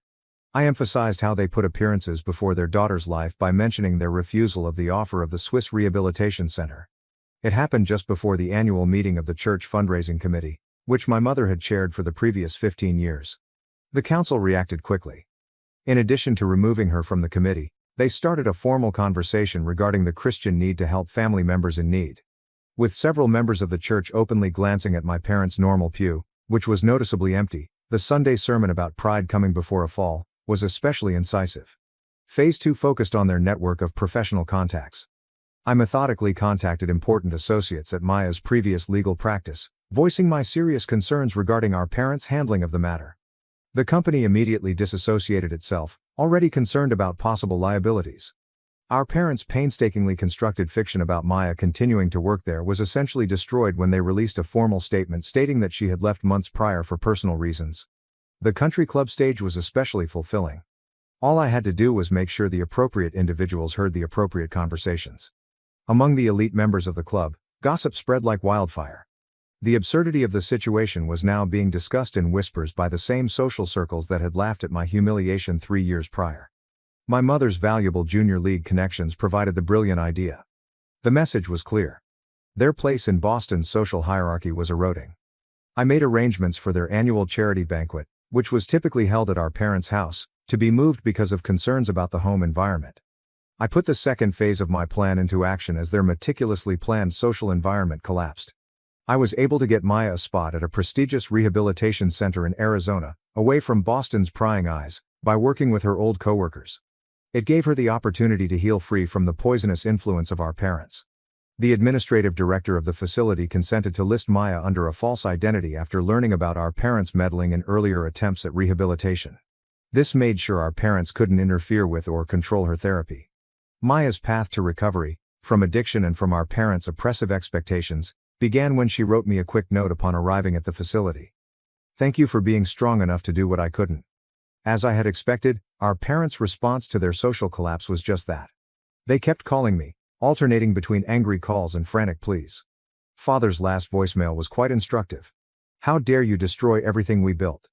We gave you life, and this is how you repay us." I sent a single text message in response. "Consider this my repayment for your years of app parenting. Your reputation is experiencing the same thing you did to my self-worth, systematic destruction. How does it feel to be seen as useless in your social circle?" Boston's affluent social circles are still feeling the effects. Our parents, who were once honored guests at all important social gatherings, are now discreetly denied invitations to important events. They get no response to their calls. They mysteriously lose their regular reservations for dinner at upscale eateries. Their new reality is the sidelong glances and whispers they have been trying so hard to escape. Maya's therapist at the rehab facility sent me an unexpected email last week. She revealed, with Maya's consent, that my sister is progressing remarkably. Now that she is finally getting professional assistance and is free from our parents' toxic expectations, she is starting to realize how their fixation on perfection fueled her addiction. In addition, the therapist made a comment that made me cry. It seems that Maya has a picture of us as kids on her bedside table. It was taken before our connection was ruined by our parents' expectations. She hopes to restore the sisterly connection we previously shared by looking at it every morning as inspiration for her recuperation. Unable to handle their embarrassment in Boston, our parents are said to have escaped to their Berkshire's vacation home. Things became worse after their last attempt at damage control, which involved sending a long email to their social circle saying they were misinterpreted. They were officially suspended from the country club after someone, not me, for once, leaked it to all of the members. One of my mother's oldest friends, who saw me humiliated at Maya's promotion celebration, wrote me a letter yesterday. She realized how the community had tolerated our parents' destructive behavior for years and expressed her sincere regret for not speaking out that evening. "Letting someone face the consequences of their actions is sometimes the most loving thing we can do," she wrote at the end of her letter, a quotation that encapsulated the situation well. Some may argue that my retaliation was excessively severe and that I ought to have approached the matter more tactfully. However, I disagree. Our parents' reputation was cultivated over decades of violence and emotional abuse. They maintained control and imposed their perverted ideal of perfection by using their social position as a weapon. They are now going through the agonizing reality of being viewed as a letdown by their peers, just as they did to me. Maya's recuperation is still going well. She's beginning to envision a future free from the controlling influence of our parents, one in which she defines success according to her own standards rather than using their distorted definition. Together, we are gradually mending the harm our parents caused to our relationship. For my part, I've at last discovered tranquility. It turned out that the useless daughter was the one who could bring about both justice and salvation. I've demonstrated that the ability to stand up for what's right, even at great personal expense, is a better indicator of success than social standing or parental favor. At all costs, our parents sought to keep up appearances. They got what they wanted then. Everyone now recognizes them for who they truly are. I evicted my sister-in-law after she left biohazards in my home, leading to family conflicts. Now my husband is stuck outside with her. My spouse has a sister and 2 brothers. I'm not really fond of his sister and her spouse. After losing their house, they have recently been couch surfing. This may have been prevented had they behaved sensibly. They initially remained with my in-laws, but they were asked to leave because of their unruly kids, citing my father-in-law's diabetes. After their elder children moved out, they then moved in with my husband's older brother and his wife, who had 2 extra rooms. However, they were forced to leave after 3 weeks due to planned renovations. They helped out around the house and generally kept things clean, so the older brother and his wife were pleased with them. The younger brother then moved in with them. The sister-in-law, SIL, assisted and managed her kids while they were there. Since her mother was coming to help with the baby, the youngest brother's wife, who was quite proud of her home and had just given birth, let them remain for a while. Finally, my husband agreed to take them in after being emotionally coerced. I only agreed if they kept the house tidy, especially because they had previously been untidy in my house. For instance, they would throw trash next to the trash can but not inside, frequently leaving behind dried and odorous food remnants. Even worse, instead of putting her old sanitary towels into the bathroom bin, SIL would frequently leave them on top of it. I asked the youngest brother's wife about their neatness before they moved in. According to her, everything was maintained tidy and orderly, so they had no complaints. But during family get-togethers over the holidays, I had personally witnessed how they behaved differently in other households than mine. I made my youngest brother and my parents-in-law witnesses to their pledge to help out around the house and to keep it as tidy as they found it in order to maintain accountability. They would have to depart right away if they disobeyed these regulations. Sil consented but retorted mockingly, "As you wish, Your Highness." It was all right for the first 5 days. Then, this morning, I discovered a used, incorrectly wrapped sanitary towel on top of the trash can.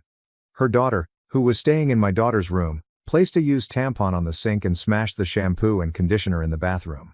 Additionally, because Sil's husband had left for work early, the kitchen was in disarray. I couldn't risk my inquisitive toddler picking up a bloody sanitary towel. I knocked on the door of the guest room and instructed her to gather her belongings and go. With an indignant expression, she asserted her innocence and said, I could throw it away if it bothered me, it was just some blood. The final straw was that. After grabbing her luggage, I began packing her things. She refused to leave the house at first, claiming that she didn't follow my instructions and that she was going to wait for her brother. I informed her that I also own this house. A few hours ago, I dropped her off at my in-laws with her youngest children. Her husband made a scene when I wouldn't let him in after he returned from work. He visited my in-laws, but because of Phil's sickness, they don't want them there. Within 20 minutes after my husband got home from work, my in-laws and her family were in our driveway. They are still arguing about being allowed inside while standing outside.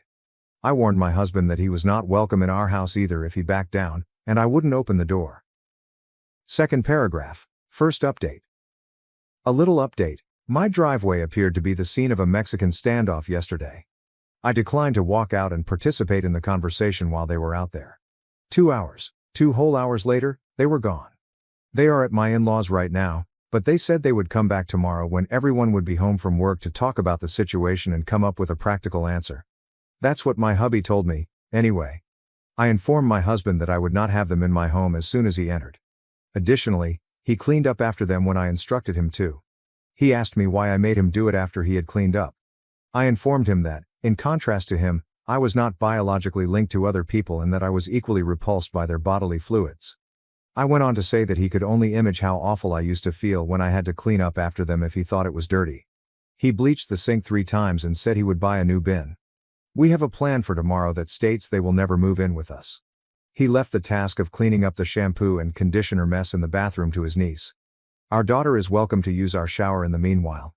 Tomorrow, we'll see how this plays out. Third paragraph. Second update. It was a long day with my in-laws yesterday. We left early in order to finish it. A guilt trip was the first thing my in-laws did. They first said they would house them until they found a place, but it wouldn't be good for Phil's health because of his diabetes. In order for them to stay with them because they have extra bedrooms, I advised them to advise their daughter to discipline her kids so they wouldn't run around like monkeys. Sil wasn't pleased about that. She launched into a diatribe, accusing me of trying to sour relations between her and her brother and claiming that I had always envied her. I told her that since she didn't like her own life, it was unrealistic for me to be envious of hers. Since my husband never gets involved in my family's affairs, she wondered whether he would mind if I told him what to do with his family. She instructed him to establish the rule and let me know that his sister and her family would remain for however long it took them to relocate. That was unacceptable to my hubby. He informed her that it was a 2 yes, 1 no situation and that the house belonged to me equally to his. Even though I was now a stay-at-home wife, I still made contributions to the house's purchase when I was employed. His MIL was staying because of the baby, so the younger brother and his wife indicated they wouldn't be able to host them. Renovations were mentioned by the older ones. The wives of the older and younger brothers claimed that I was making this up, saying that she always kept their home and her own tidy. I was advised to accept it and behave like family. Since I saw what I saw and her brother witnessed it and had to clean it up, I informed them I wasn't there to debate about her cleanliness. He attested to the fact that he did and that I wasn't lying. After making a mistake, my sister-in-law asked her brother, "Why did you clean it up?" "Because I was supposed to clean it up," she said. Either she knows she has the entire family in her pocket, or she is the most stupid person alive to acknowledge that. In any event, I made it plain that she would not be staying with me and that, because she got along much better with the other members of the family, they would find a solution on their own. My niece refused to clean up the leftover mess when my husband told her that she was old enough to do so. "She's your niece but my daughter. Don't you dare tell her what to do," her father chimed in, causing a heated argument that they both had to end. I explained to her and her husband that my husband and I were simply there to collect money for the trash can we had to discard because she was scattering biohazards all over the house. "It would never happen," she replied, laughing in my face. "All right," I said. It happened so fast that day that I still had her daughter's, her husband's, and her 2 younger children's tablets, along with some of her jewelry and a few other items. I hope you understand that when I threw you out, I didn't pack all your possessions. I assured her that everything would be sold to cover my expenses. She was shouting loudly about what she would do to me if I dared to sell anything as we were leaving. Having my back, my hubby advised me to sell anything I needed to. They continued to text my husband later, pleading with him to do them a favor by putting up with her for a few months until she recovered. I informed him that I would never consent to allowing her, her slobby husband, and her swarm of kids to return. They also tried to guilt me about his niece's education by texting me, saying that if they find a rental outside of the school zone, she could have to start at another school because they don't have a place to remain near her school. Tough luck, I responded back, then blocked them. Although my husband won't block his parents, he was upset with his brothers for accusing him of being self-centered for not taking them in when they were going through a difficult time. Although they acknowledged that it was disgusting, they justified her actions by speculating that I might have done something to make it worse. Finally, the wife of the oldest brother sent a voicemail to my husband's WhatsApp using her husband's phone. She said, "I'm not kidding. You're still fine to watch her 6-year-old on Tuesdays and Wednesdays as usual, aren't you?" I instructed him to determine the response to that inquiry. A new family was moving into the area, so I had to stay a little while longer after I went to pick up my kids. We held a brief meet and greet since the parents wanted to get to know the parents of their kids' classmates. Since I often pick up my husband's older brother's 6-year-old daughter on Tuesdays and Wednesdays, the office brought her to me. Since no one had been to pick her up, her instructor, assuming I was late because of the meeting with the new parents, instructed an office administrator to bring her to me when she saw me waiting in the hallway. I informed them that on Tuesdays and Wednesdays, I was no longer in charge of her. They must have contacted her mother when they brought her back to the office. My husband informed me when I got home from the meet and greet that his parents had called and expressed their disapproval of me leaving their grandchild. Additionally, they placed his older brother's wife on the phone, and she and my husband got into a heated argument. He spoke with the SIL I expelled as well.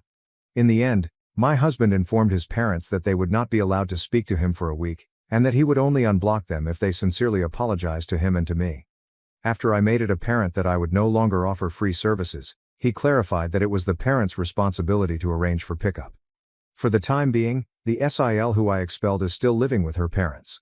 My in-laws are hosting her spouse, 2 of her elder children, and her younger 2.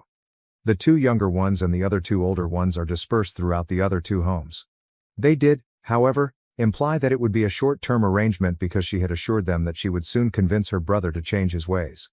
I believe I have a long journey ahead of me. The wife of the oldest brother was present when I dropped off my kids at school on Friday. She trailed after me.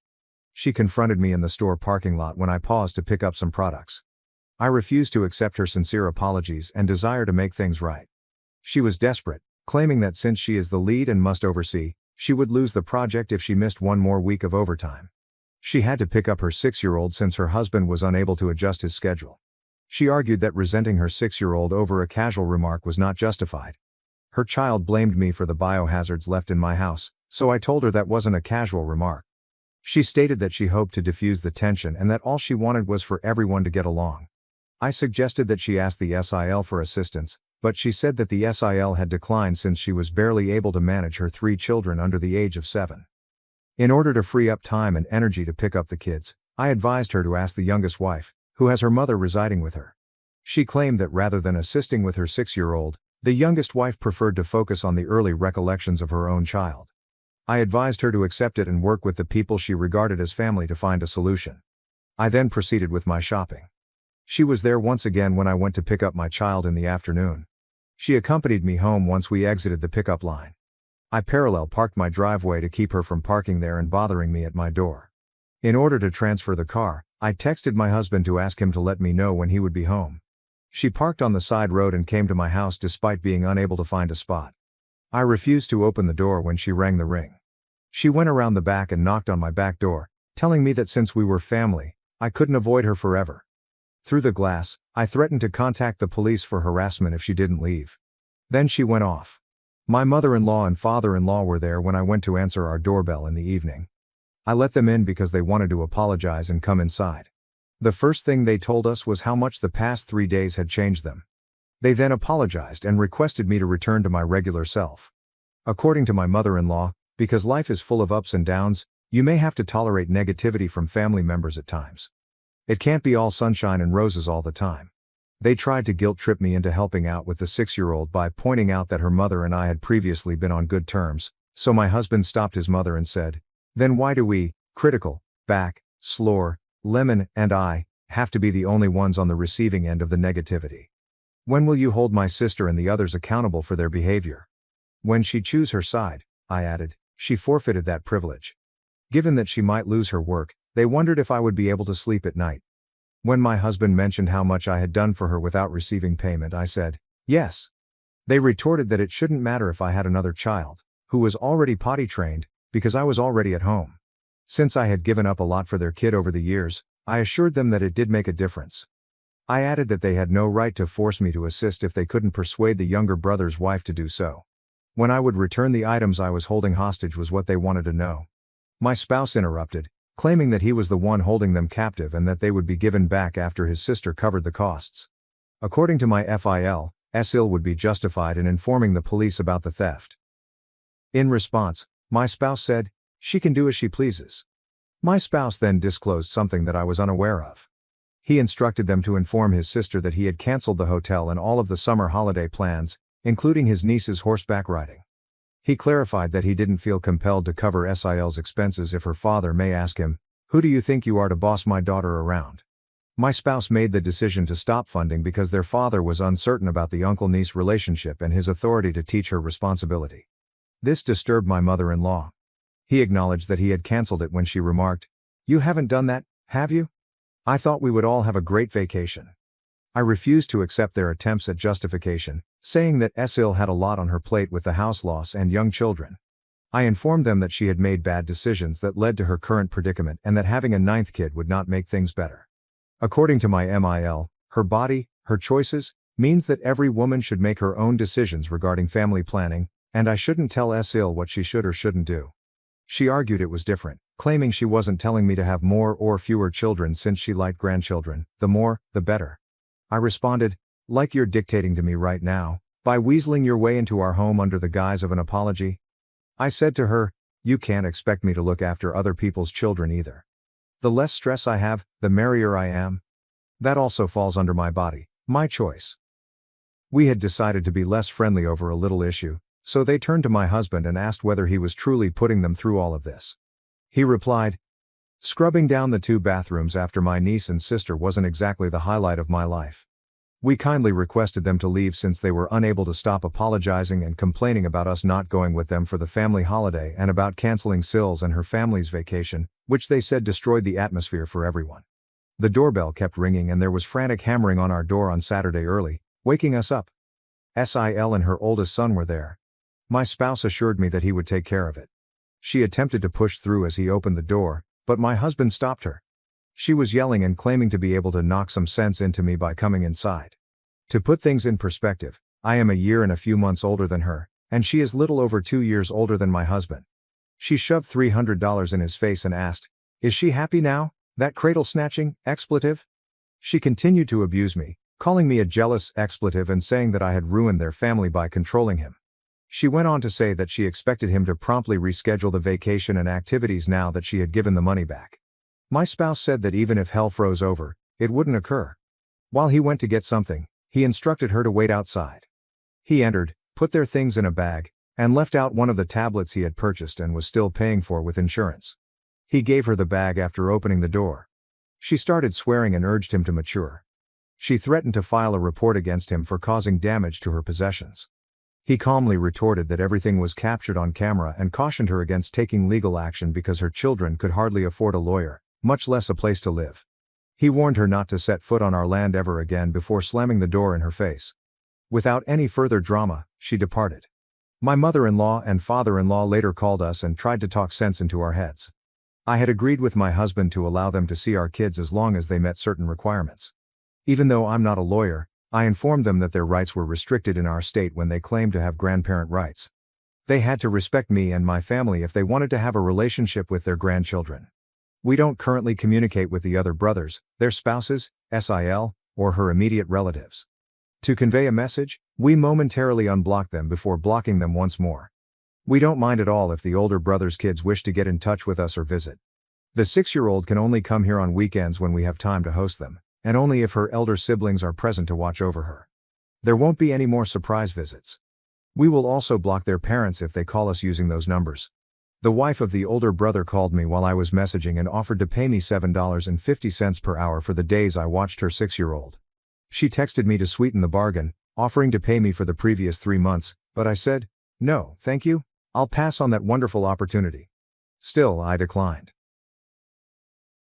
My sister stole my spotlight, trapped her boyfriend to have the first grandchild, and now expects me to raise her baby because she can't cope. In order to take my attention and have the first kid, my sister tricked her partner into getting pregnant. Now that she can't handle being a mother, she wants me to raise the child. After 6 years of dating, my longtime partner, Dexter, 29 million, and I, 28 million, were married last year. We met at a college function through common acquaintances.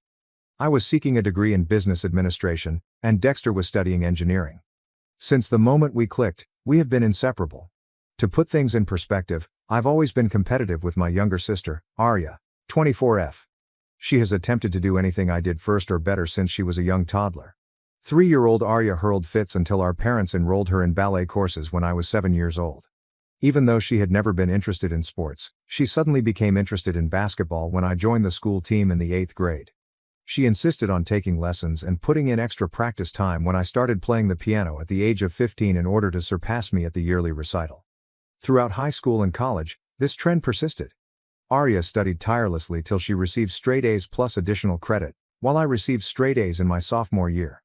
Arya put in endless effort to gain admission to an Ivy League university with a better scholarship after I got accepted to State University on a partial scholarship. Our parents supported her actions, viewing Arya as their ideal kid while frequently ignoring my accomplishments. While I had to work part-time jobs to help pay for my tuition, they spent thousands on her Ivy League education. After learning about my relationship with Dexter on social media, Arya began dating his younger brother Kenneth, 26 million, a few months later. Their connection appeared forced, and Kenneth was in his senior year of high school. But the fact that the girls were seeing brothers was cute in the eyes of our parents. Dexter and I developed a close bond throughout the years, helping one another through our early adult challenges, first jobs, and college.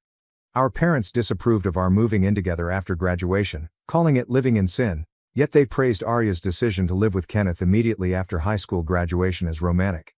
My grandparents were ecstatic when Dexter and I announced our engagement last year, anticipating the arrival of their first great-grandchild. In addition, my grandma gave me her antique cradle, saying she hoped to fill it soon. Arya was upset about this and couldn't bear that I was getting attention for once.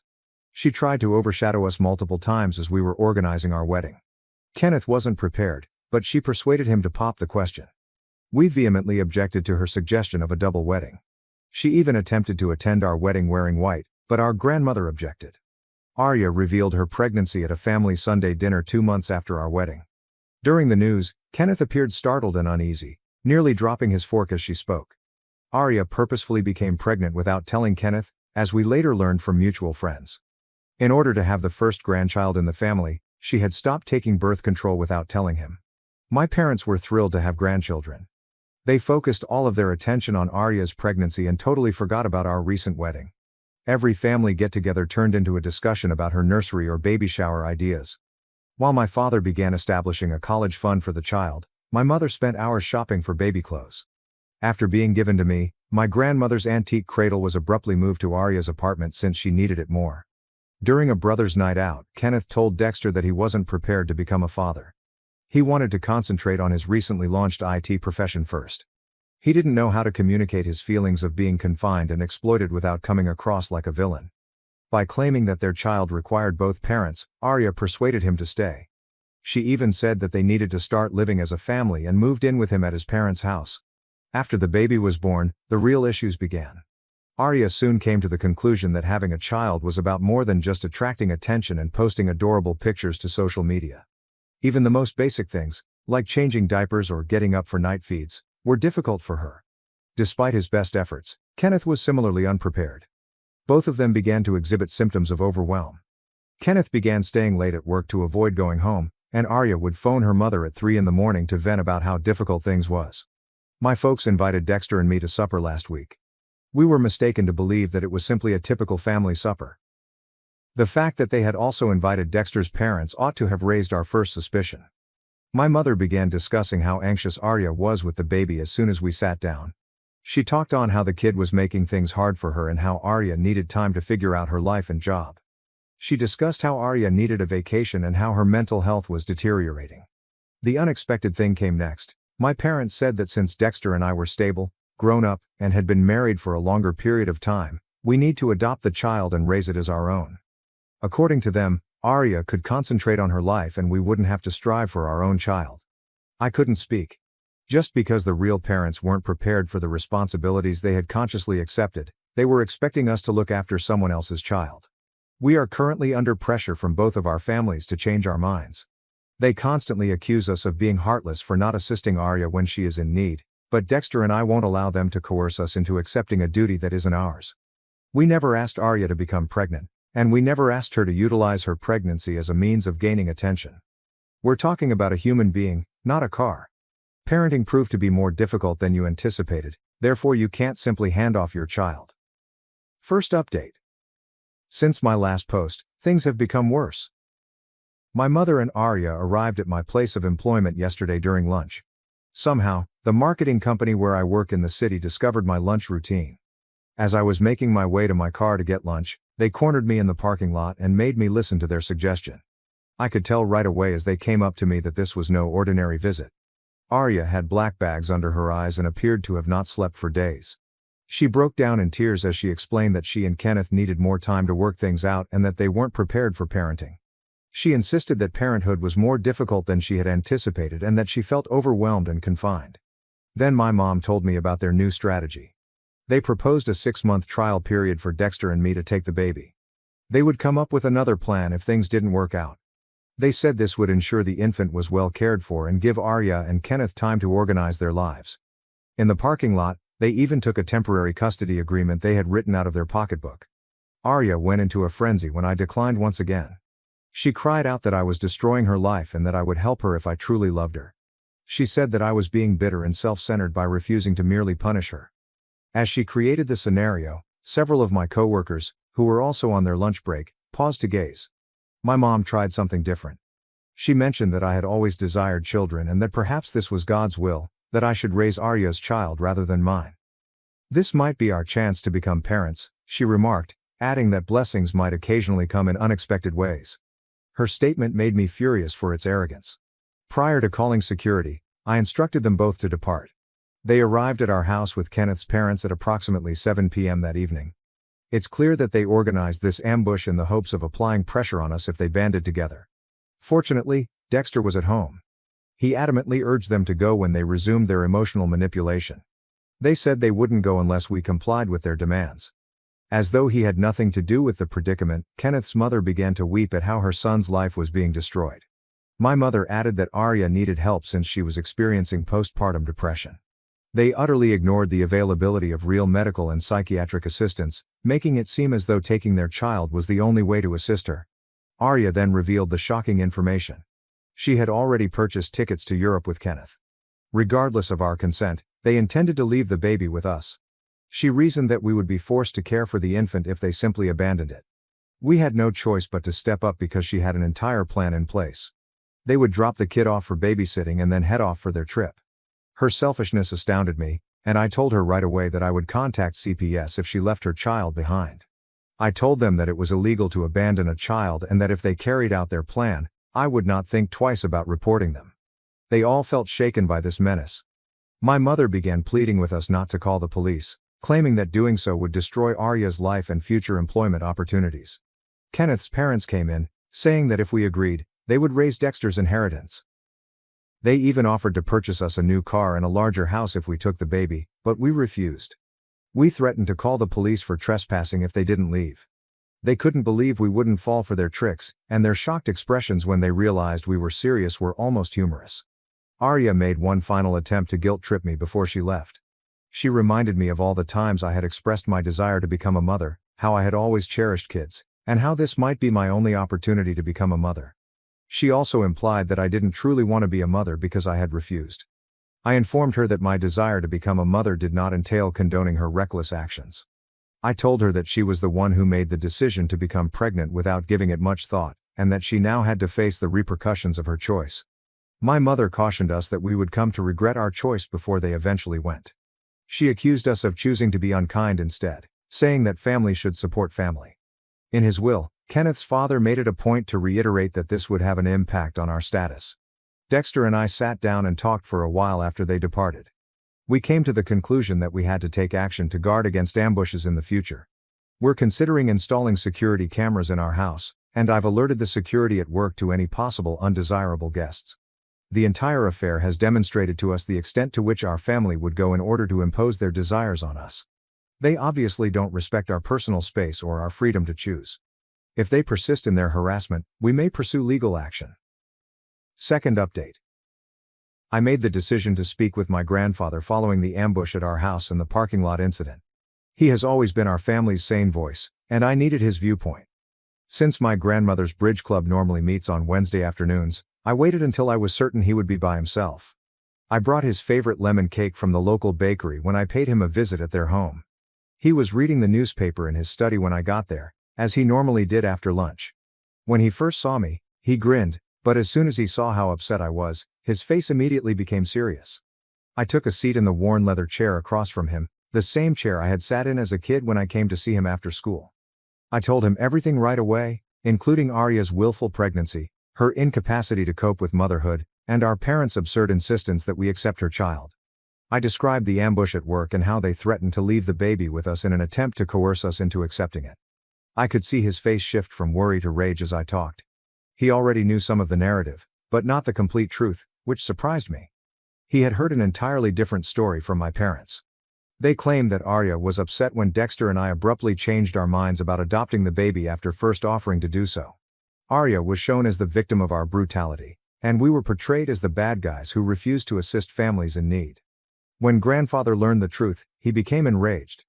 He found it incomprehensible that my mother, his own daughter, would attempt to make her elder daughter raise her younger daughter's child. Arya's intention to leave the kid with us and flee to Europe particularly infuriated him. He muttered that this wasn't how he and grandmother had brought up their kids as he continued to shake his head. Even though my grandmother was at her bridge club, he contacted her right away. This demonstrated how seriously he took the matter, as he rarely interferes with her social activities. He made me repeat everything to her when she got home 20 minutes later. Both of them were clearly distressed by the time I finished telling my story. This had gone too far, they both agreed. Grandfather claimed to have seen my parents continuously favor Arya throughout the years, but he had thought they would change their ways. He now understood that this mess was the result of parental partiality, which allowed Arya to act carelessly while expecting me to tidy up after her. Grandfather then made a surprising offer. Among his many holdings was a lovely property in a peaceful area approximately an hour's drive from our own residence. The current occupants had recently left the residence, which had been rented out for years. He said we needed to get away from this toxic circumstance and offered to give it to us. I tried to say no at first. It felt impossible to grasp that the house was worth at least $500,000. However, grandfather persisted. He claimed that he had intended to leave it to me in his will anyhow and that granting it to us now would enable us to get out of this predicament. My grandma concurred with him. Creating physical distance is sometimes the only way to deal with toxic family dynamics, she said. When we were ready, the house would allow us to establish our own family without any influence from either set of parents, she added. The very next day, they had the documents prepared by their lawyer. Although we wouldn't want to, the house was transferred to our names with the stipulation that we couldn't sell it for at least 5 years. According to our grandfather, this requirement was put in place to stop our parents from attempting to coerce us into selling it and handing Arya the proceeds. Dexter was in disbelief when I informed him about my grandparents' offer when I came home that night. Although he and my grandparents had always been friendly, this degree of assistance was surprising. We spoke about the offer and its implications for us all night long. Longer commutes to work would result from moving an hour away, but the calm and distance seemed worth it. We chose to accept the kind offer from my grandparents. Before we could move in, the house needed a few small repairs, but grandfather offered to pay for those as well. He declared his desire for us to start over, away from the manipulation and drama we had been enduring. Third update. We moved into the house my grandfather gave us 3 months ago. Our sanity has been greatly preserved by the distance. We changed our phone numbers as soon as we moved, limiting the new ones to my grandparents and a select group of reliable pals. In case someone tried to show up without permission, we also established a full security system with cameras. Our home has turned into a haven. The first month was devoted to repainting and personalizing it. I transformed a spare room into a library, something I've long desired, and Dexter turned another into his home office. We can plant and unwind in the spacious backyard, away from the chaos we left behind. Kenneth and Arya never visited Europe. They were forced to act as parents when they realized we were serious about calling CPS. Their common acquaintances have informed us that they are finally enrolling in parenting classes and looking for childcare assistance. When Kenneth's parents realized we wouldn't change our minds, they ceased scaring us with the inheritance. Through our mutual connections, my mother continues to try to get in touch with us. She sends messages claiming that we are severing the family and that going away is childish. She even attempted to contact me using my work email account, but fortunately, my employer respects employee privacy. She wrote to me last week via one of my relatives, saying that we were being cruel by not assisting Arya and that she was depressed as a result of our behavior. Although he hasn't tried to get in touch with us directly, my father has been telling everyone he can that we left the family when they most needed us. Although he is attempting to portray us as the antagonists in this tale, most people who are aware of the real facts will appreciate why we had to keep our distance. Throughout it all, my grandparents have been our staunchest allies. They have made it plain to everyone that they support our choice and frequently pay us a visit in our new house. My mother was even instructed by grandmother to refrain from contacting us until she could respect our limits. They got into a heated argument over this, but my grandma refused to back down.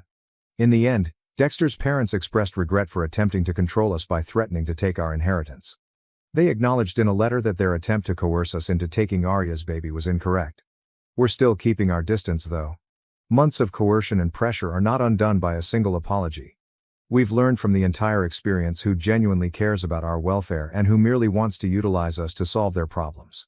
We've finally come to grips with our choice and are eager to begin a family of our own, on our own terms.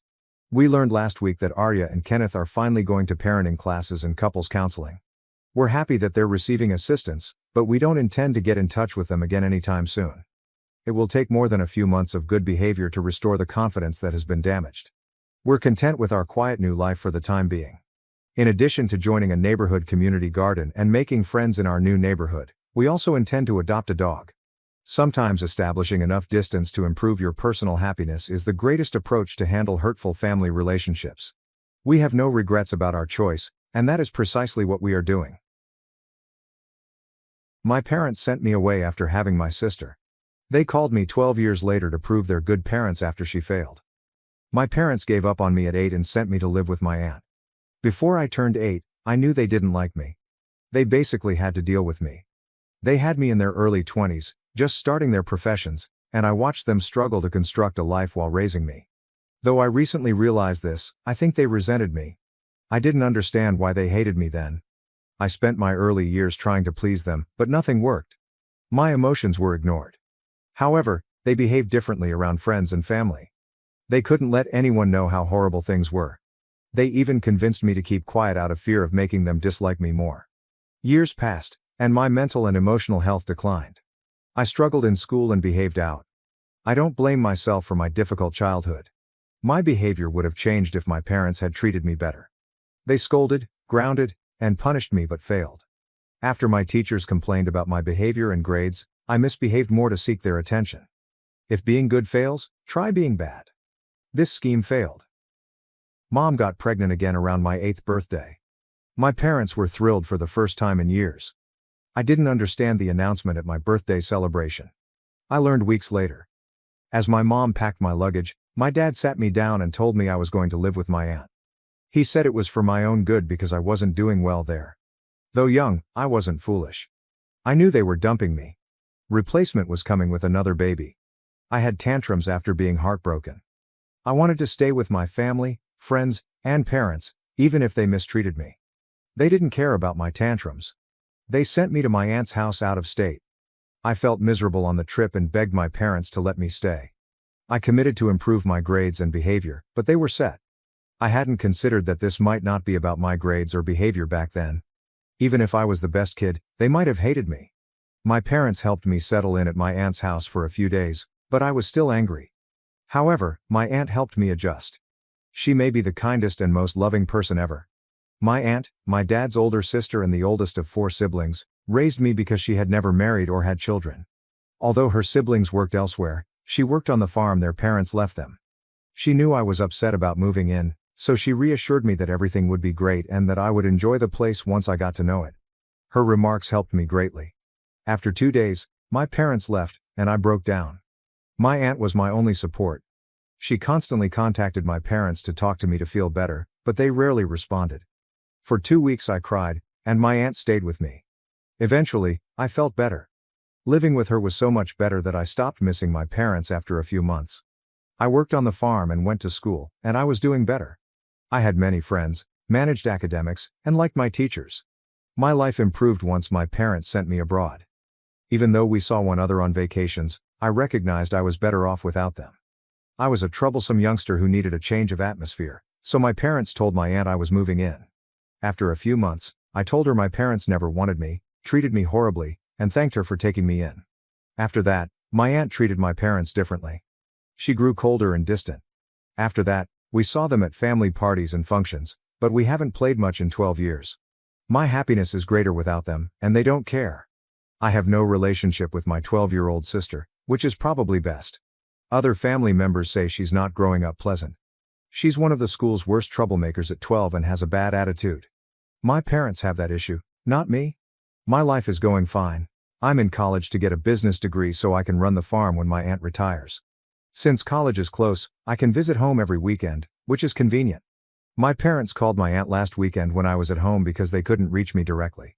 First time in almost 12 years, we had a proper phone discussion. Their request was ludicrous, therefore it wasn't pleasant. I was curious when my aunt handed me the phone. After some little talk about my life, my parents said they were proud of my progress. They then said they wanted another go at parenthood. They asked me to stay in touch and move in after graduation. I was shocked since I couldn't fathom them requesting this. I questioned them why they suddenly wanted me back. Then they told me, my sister caused it. My sister is apparently even more of a difficult child than I was, which shames them. They wanted me to reconnect and show their friends and family they could raise wonderful kids. Reconnecting was about using me as proof that they were good parents, not about getting back together. I think people judge them. My sister is becoming a problem child like I was. They must demonstrate good parenting. It's absurd to want me back, yet they expected me to consider it. I told them on the phone that I wouldn't return and wouldn't assist them prove anything to their friends and family. I told them I was done with them, and they were too. I already described how poorly I did with my parents and how much better my life was after moving in with my aunt. I feel they were the problem, not troubled children. They didn't raise me, so saying they did would be a lie. My aunt handled the job well. I wouldn't let them acknowledge her efforts. Most of our relatives and acquaintances knew my aunt cared for me. Despite that, my parents planned to lie and say they had maintained in touch with me and visited often. I told them I wouldn't help spread this untruth and they were alone. They threw a tantrum, saying they had supported me and my aunt for 12 years. Instead, they delivered a monthly check that hardly covers anything. My aunt always paid the rest herself, but she never complained. Now they were trying to appear supportive with their limited efforts. They told me my sister had failed, which was humiliating, so I had to help them because they were my parents. I lost it then. I told them they were not my parents and no longer my family. I told them to leave me and my aunt alone because she was my only family. Update 1. Hello, everybody. When I first posted 2 days ago, most of you agreed I'm NTA. I appreciate that since it helped me understand. The only reason I doubted myself was that my parents had tried everything to convince me that what I said was bad in the preceding week. They made it sound like I was intentionally harsh. Honestly, I didn't believe I said anything wrong. Not rude or impolite. After reading the comments, I knew they were trying to pressure me into agreeing to their requirements and returning home to show off their successful parenting. Despite blocking them, they keep contacting me from various accounts and phone numbers, which is bothersome. My aunt told me to disregard it. She stated there was no need to apologize if I was right.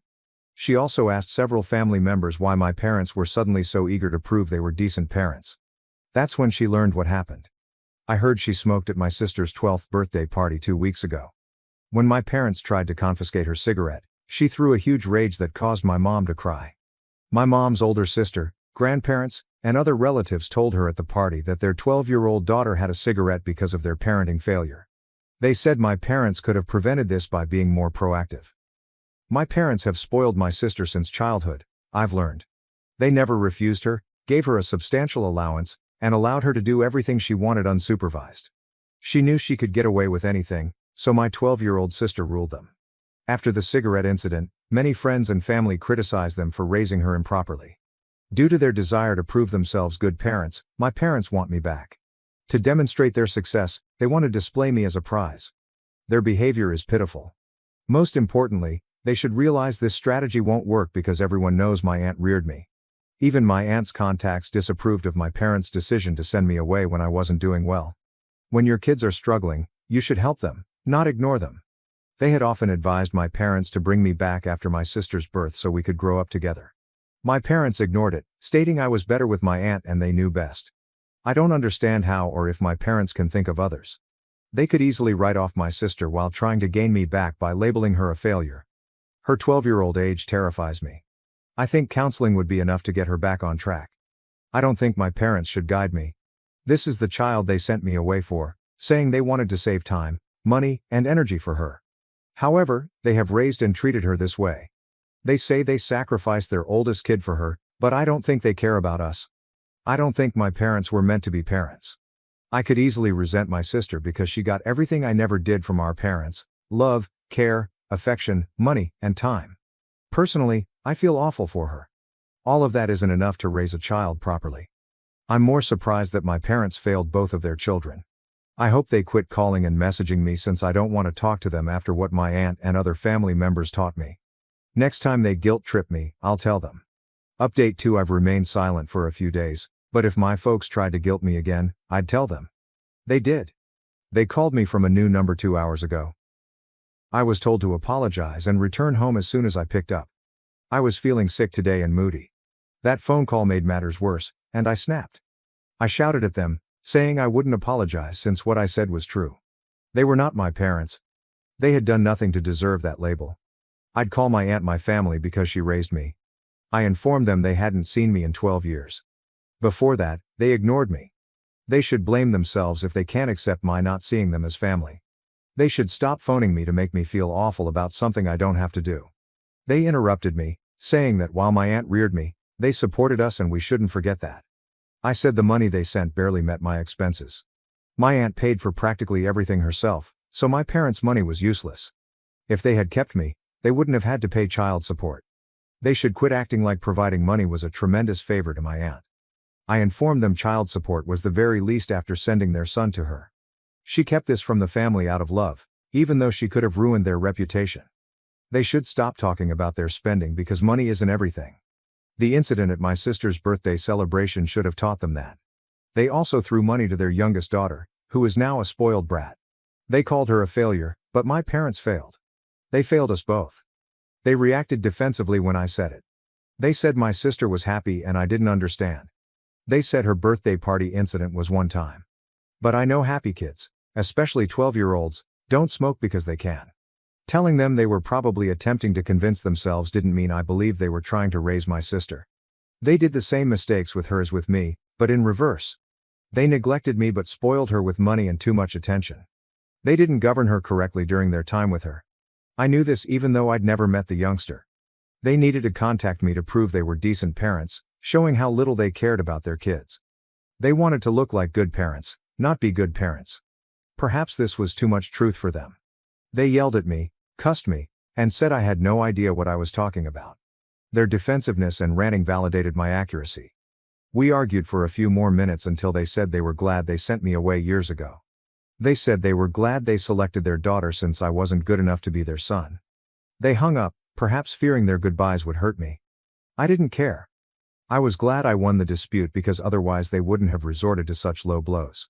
Now, I hope they think twice before fighting or calling me again. Only my inability to aid my sister bothers me. I feel bad because she might survive outside my parents' terrible atmosphere. But sometimes you win and lose. Third update. A week has passed since I spoke to my folks. That last phone call was the last time they disturbed me, which is better for them. From what I know, they've been telling the family that my sister's cigarette event was one time and won't happen again. But nobody is duped. She may have more going on, this may have been her first cigarette, but who knows what else she's done. My parents were the only ones responsible. It was evident that their lack of monitoring and discipline caused this.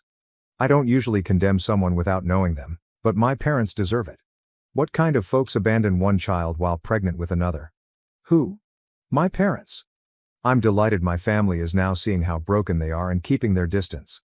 After years of silence, my aunt has begun to reveal why they left me with her. They didn't want me around because they wanted to spend more time with their other child, not because I was a troublesome kid.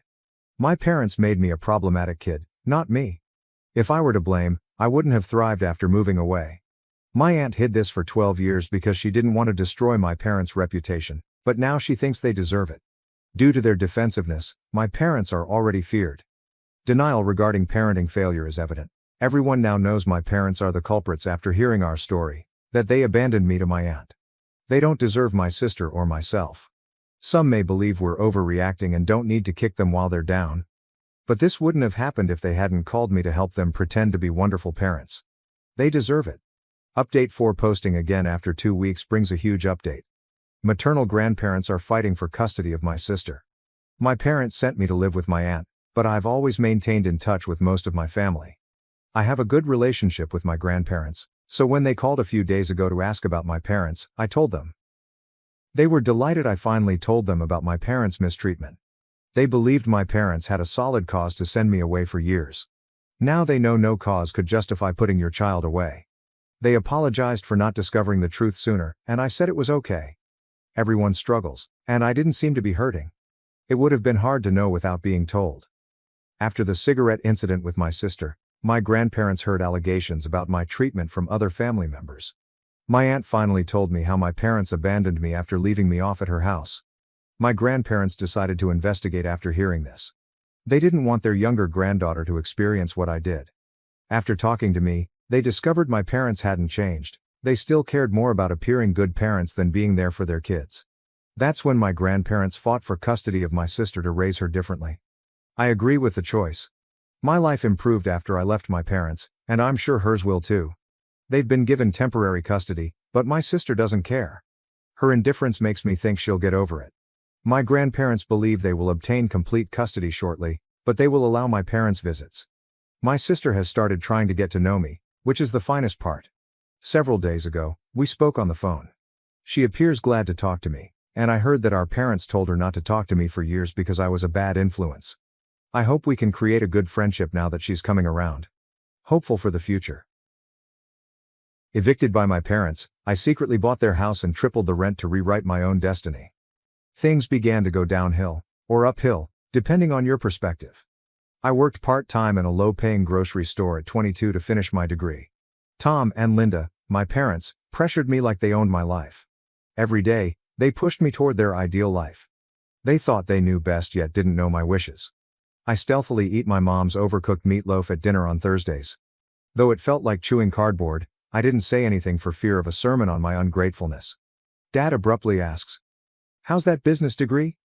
In his usual concerned dad manner. Though preparing, I knew this talk would happen. My stomach fell as my heart raced. Rip off the bandage. I set my fork down, staring at the clump of peas I'd been pushing around my plate like a 5-year-old. About that, I shakily responded. I've contemplated changing majors. Room fell silent. The hallway clock ticked. Then I knew what was coming. Changing majors? My dad nearly gags on food. Only when angry would he glow scarlet. Yeah, I want to switch to computer science, I said, trying to communicate clearly. It felt like a firing squad. Before I finished, my mom answered sarcastically. Jake, thinking never been your strong suit, she joked, smiling tightly. We all knew it wasn't. She often jokes pretending to laugh. Sat there swallowing rage.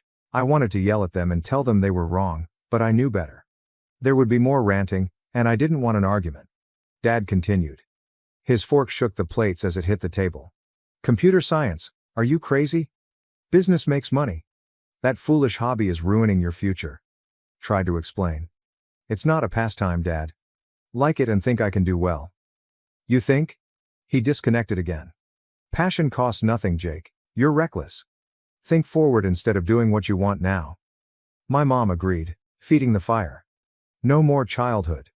Don't play with your future. They didn't care about my wishes. As a project, any deviation from their design meant ruining it. Nobody considered that I might know what was best for me. After dinner, I collapsed on my bed after slamming the door. Like a burden on my chest. Calling Ashley on my phone. She alone understood my condition. How did it go? She asked, knowing the outcome. Like a freaking disaster, I murmured, rubbing my eyes. I told them, and they went berserk. Like I told them I was skipping off to join a circus. She responded by sighing.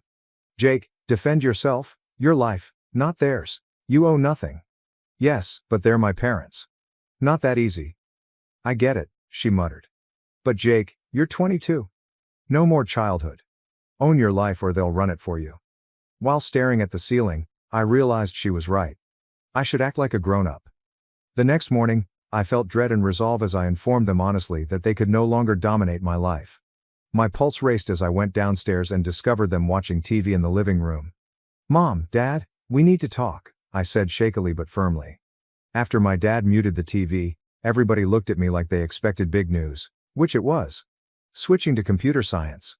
Dad frowned. You're not. I persisted this time. I chose this as an adult. I hoped they would give me it, but Mom stood up with her arms crossed. If you're an adult, you can support yourself, she said coldly. You have 24 hours to pack and leave. I was riveted, like my brain couldn't comprehend what she said. What? I succeeded? You can't be serious. My dad snaps. Oh, we're serious. You want to decide? Fine. You're doing it alone. I forget my walk back to my room, but I felt betrayed, like they were looking for an excuse to push me out. I was their son, but they treated me like garbage. I called my best friend Mike from my room without trying to talk well. I said, dude, they kicked me out, shaking my hands. I don't know what to do. Mike immediately said, pack your stuff, man. Stay with me. I discovered it while packing my clothing in a duffel bag. My parents threw me away like trash. Despite how bizarre it sounds, I felt relieved. They no longer controlled me. Not sure what that meant. I slept in Mike's house trying to figure out what happened after getting expelled, but it felt like my life had changed. From fighting with my parents about my major to being homeless felt unreal, like someone else was experiencing it. I didn't mind Mike's one-bedroom apartment that smelled like stale pizza and exercise socks because I had a roof and a friend who wouldn't ask me to leave. I couldn't crawl to my parents for help because it was too cramped. Every movement made Mike's old couch rattle where I slept. Every time I finished my homework, my mind would replay what happened. It seemed like my mind wouldn't let me forget I didn't have a home. My savings were draining fast, and I needed to work more. I couldn't balance 2 jobs, school, and life decisions. Ashley recommended we eat lunch at a cheap sandwich cafe near Mike's to relax after she couldn't fix my problem. As I hadn't eaten much since leaving home, I figured going out might help. How are you doing? She inquired, eating her sandwich. I shrugged. Honestly? Not good. I can't concentrate at school, and my money is running out. I doubt I can continue. She gave me the compassionate look everyone has given me since I told them what happened. Jake, you're trying. Just a blip. Joyless laughter. Yes, a mountain-sized bump. She held my hand across the table. You'll understand. You've always been brilliant, even if your parents don't know.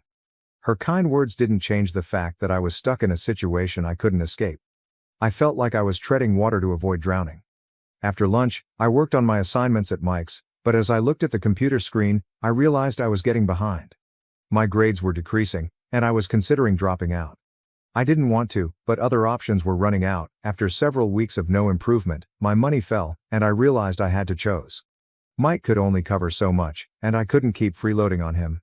Leaving college seemed like giving up all I'd worked for. Signing the paperwork in the dean's office made me feel like a failure. My aim of being the first in my family to graduate college was disappearing like everything else.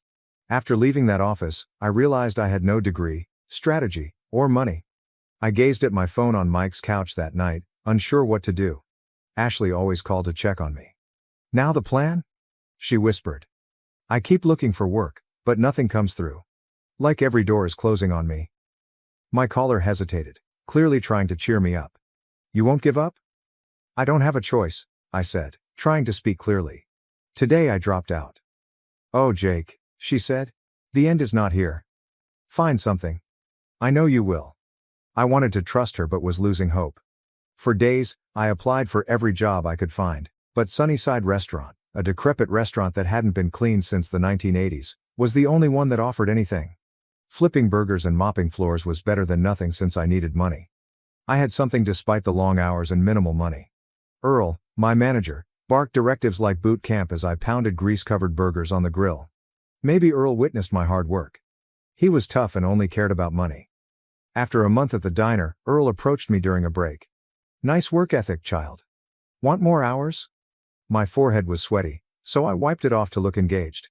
"My friend needs a better paying night guard at this downtown office building. You in?" No consideration required. "Yes, I'm in." Flipping burgers by day and guarding an empty building at night, though unglamorous, it was something. I stopped affording sleep and was exhausted most nights, barely able to open my eyes, but I had to survive. Ashley kept sending me links to tech internships to get me back on track, but I didn't have time or energy to apply. I live for survival now. Every night, as I sat in that dark, empty office building staring at the city's flashing lights, I wondered, how did my life become this way? A few months earlier, I had aspirations and a future. Now I was surviving one shift at a time. The worst part was seeing no way two jobs were hell. The cafe was filthy and the nights in that empty office building were mind-numbing. I lived in a beat-up knapsack, slept 4 hours a night, and sipped energy drinks like water. I was making money, not much, but enough to keep me going. Mike didn't say anything, but I think he was glad I could help with rent. I didn't want to be the guy freeloading off my closest friend as my life went apart, so I handed him everything. A random meet things changed quickly when this guy came in for lunch while flipping burgers at the diner. I don't know if it was chance or the universe providing me a break. First, I didn't notice, just another customer. He looked fatigued, like the rest of us who worked too many hours for inadequate pay. After supper, he paid at the counter and gazed at the computer screen behind the register as I gave him his change. I practiced coding on break to keep sharp. He asked casually but suspiciously, "You're into coding?" I nodded, trying not to look thrilled. "I taught myself. Hopefully it will be a career. I could have something for you. My organization requires entry-level IT professionals. Not fancy, but a start." I blinked, questioning what I heard. "Seriously?" "Yes." He shrugged. "Send me your resume, I'll represent you." I accepted his business card shaking, hoping for a bit of hope after months. That night, I ignored my double-shift exhaustion and started my laptop resume, which was imperfect but something. I wrote Mike before overthinking it and trying not to get hopeful. Turning point. After a few days, I believed he was being nice and I wouldn't be called. One afternoon, while working my night shift in that dreary, abandoned office building, my phone buzzed. It was a company email. I hesitated to open the screen before responding with an interview invitation. It was shocking to go from flipping burgers and guarding vacant buildings to perhaps working in IT. I rode the bus to work after stealing Mike's fine clothing and joining a modest, unassuming business that appeared like a new planet after a basic interview. Trevor from the diner greeted me at the door and introduced me to Tina, his supervisor. Tina was fierce but fair. I informed her I had self-taught coding and IT without a degree. She was first disappointed by my small efforts, but she then asked me to fix a technical issue promptly, which I had never done. I panicked, but then I remembered all those late evenings I spent training and coding challenges for fun. I exhaled slowly and worked, trying not to feel pressurized. After I finished, Tina nodded and gazed at Trevor without saying much. She said, "He's got potential, give him a shot." Despite feeling like my heart was ready to explode, I tried to stay cool. New beginning the following week, I started as an entry-level IT person. It wasn't glamorous, but I didn't care. For the first time in months, I wasn't selling burgers or guarding scary office buildings at 3 a.m. I was doing something I enjoyed for the first time in months, and Tina and Trevor patiently taught me and encouraged me to study. Not being held hand through everything was perfect. To prevent losing this opportunity, I worked at the startup all day and went to the diner or office at night. Sleep was rare, and most mornings I felt like a car had hit me. I couldn't have survived without Ashley, who gave me job leads and checked on the startup. She reminded me that I was building something for myself when I felt like I was falling apart. After months of beating, I broke. I couldn't work 2 jobs and be sane, so I quit. Earl was sad but understood. "Good luck, kid," he said earnestly. "You work hard. You'll be fine." It was amazing to leave the diner. I worked security nights when I wasn't at the business, but I wasn't burning out as fast. Over time, I dedicated every free moment to IT, acquiring new skills, performing projects, and absorbing knowledge. I was constructing something genuine, mine. I wondered if I was following a pipe dream, but every time I overcame a challenge or solved a problem that had stumped me for hours, that spark returned. Long missing fire. It took time for me to see my future again.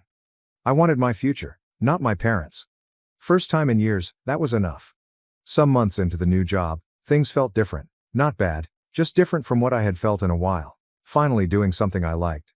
I wasn't going to a dead-end job. Code and fix it were fun, but not glamorous. Get something I worked hard for. Tina went to my workstation one afternoon while I was programming. I loved her directness. She said, "Jake, I've been following your work for months. You have promised yet are holding back." I glanced at her, shocked. Holding back? You mean what? She crossed her arms and looked like she knew the answer but wanted me to say it. You're talented, but you're cautious and adhere to familiarity. You lack risk-taking and pushing. Being comfortable is good, but comfort doesn't work in business. I was unclear what to say. She was right, I was doing the work, but not well. After everything, I was grateful to be stable and not mess up. Tina replied, "Look, Jake, you're good, but you need to improve to stand out. Try scary projects. You grow that way." I nodded, still understanding her words. This wasn't my parents' counsel to quit wasting my ability. This individual saw it and encouraged me. I followed her advice and volunteered for harder jobs I wasn't sure I could handle. I occasionally felt overwhelmed, but solving an issue was worth it. Tina handed me a big client job. I was scared since it was more responsibility than I'd ever had, but I was excited to prove I could do it. After weeks of late nights, weekends, and free time to perfect the project, I felt like I had run a marathon. I was exhausted, but I felt stronger. Several days later, Tina invited me into her office. I sat down, anxious about making a mistake. She acted swiftly. "Jake, your client liked your work. Every suggestion you made is being implemented." Unknowingly, I exhaled. "Really?" She nodded with a little smile. "You did great. Keep going and you'll succeed." Leave her office and I felt 10 feet tall. I thrived for the first time in forever and saw a future of building instead of scraping by. As I pushed harder, I understood how much I was holding back, not only in my career but in life. This cloud lifted, and I could see what I could do if I stopped afraid. Mistakes were inevitable, but they taught and progressed me. Ashley was always supportive, but she suddenly seemed proud of me. Instead of grumbling about my poor work or money, I'd talk about my new project or something fantastic I learned at dinner. She'd listen, really listen, like she could see I was on my way. After a long week at work, we sat on her couch one night. I was exhausted but happy. She smiled. She said, "I always knew you'd get here. Maybe not as planned, but you're doing it, you make it happen." I didn't know how to answer. She was with me through the worst, when I didn't know whether I'd make rent or where my next salary would come from. She made me feel safe and valued. Hearing her say that, I understood how lucky I was. "Thanks," I said forcefully. "I don't think I'd have made it this far without you." "You would have," she laughed, shaking her head. "A push was all you needed?" She may have been right, but her presence helped. Then things got better. I took on more duties and improved, and others noticed. Every time I finished one of Tina's harder assignments, I felt more confident. For the first time in years, I felt secure. I stopped security and wasn't making much money, but I wasn't afraid about my next meal. Tina summoned me into her office again one afternoon. I expected another extravagant project, but she had a serious look I hadn't seen before. She said, "Jake, I want to talk to you about your future here."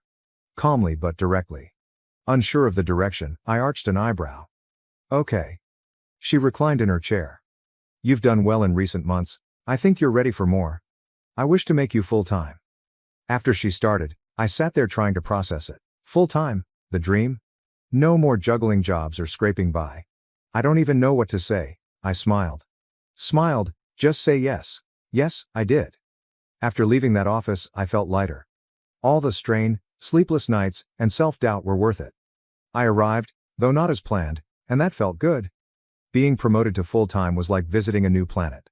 For the first time, I felt like I was doing something meaningful for myself and others without working a miserable side job.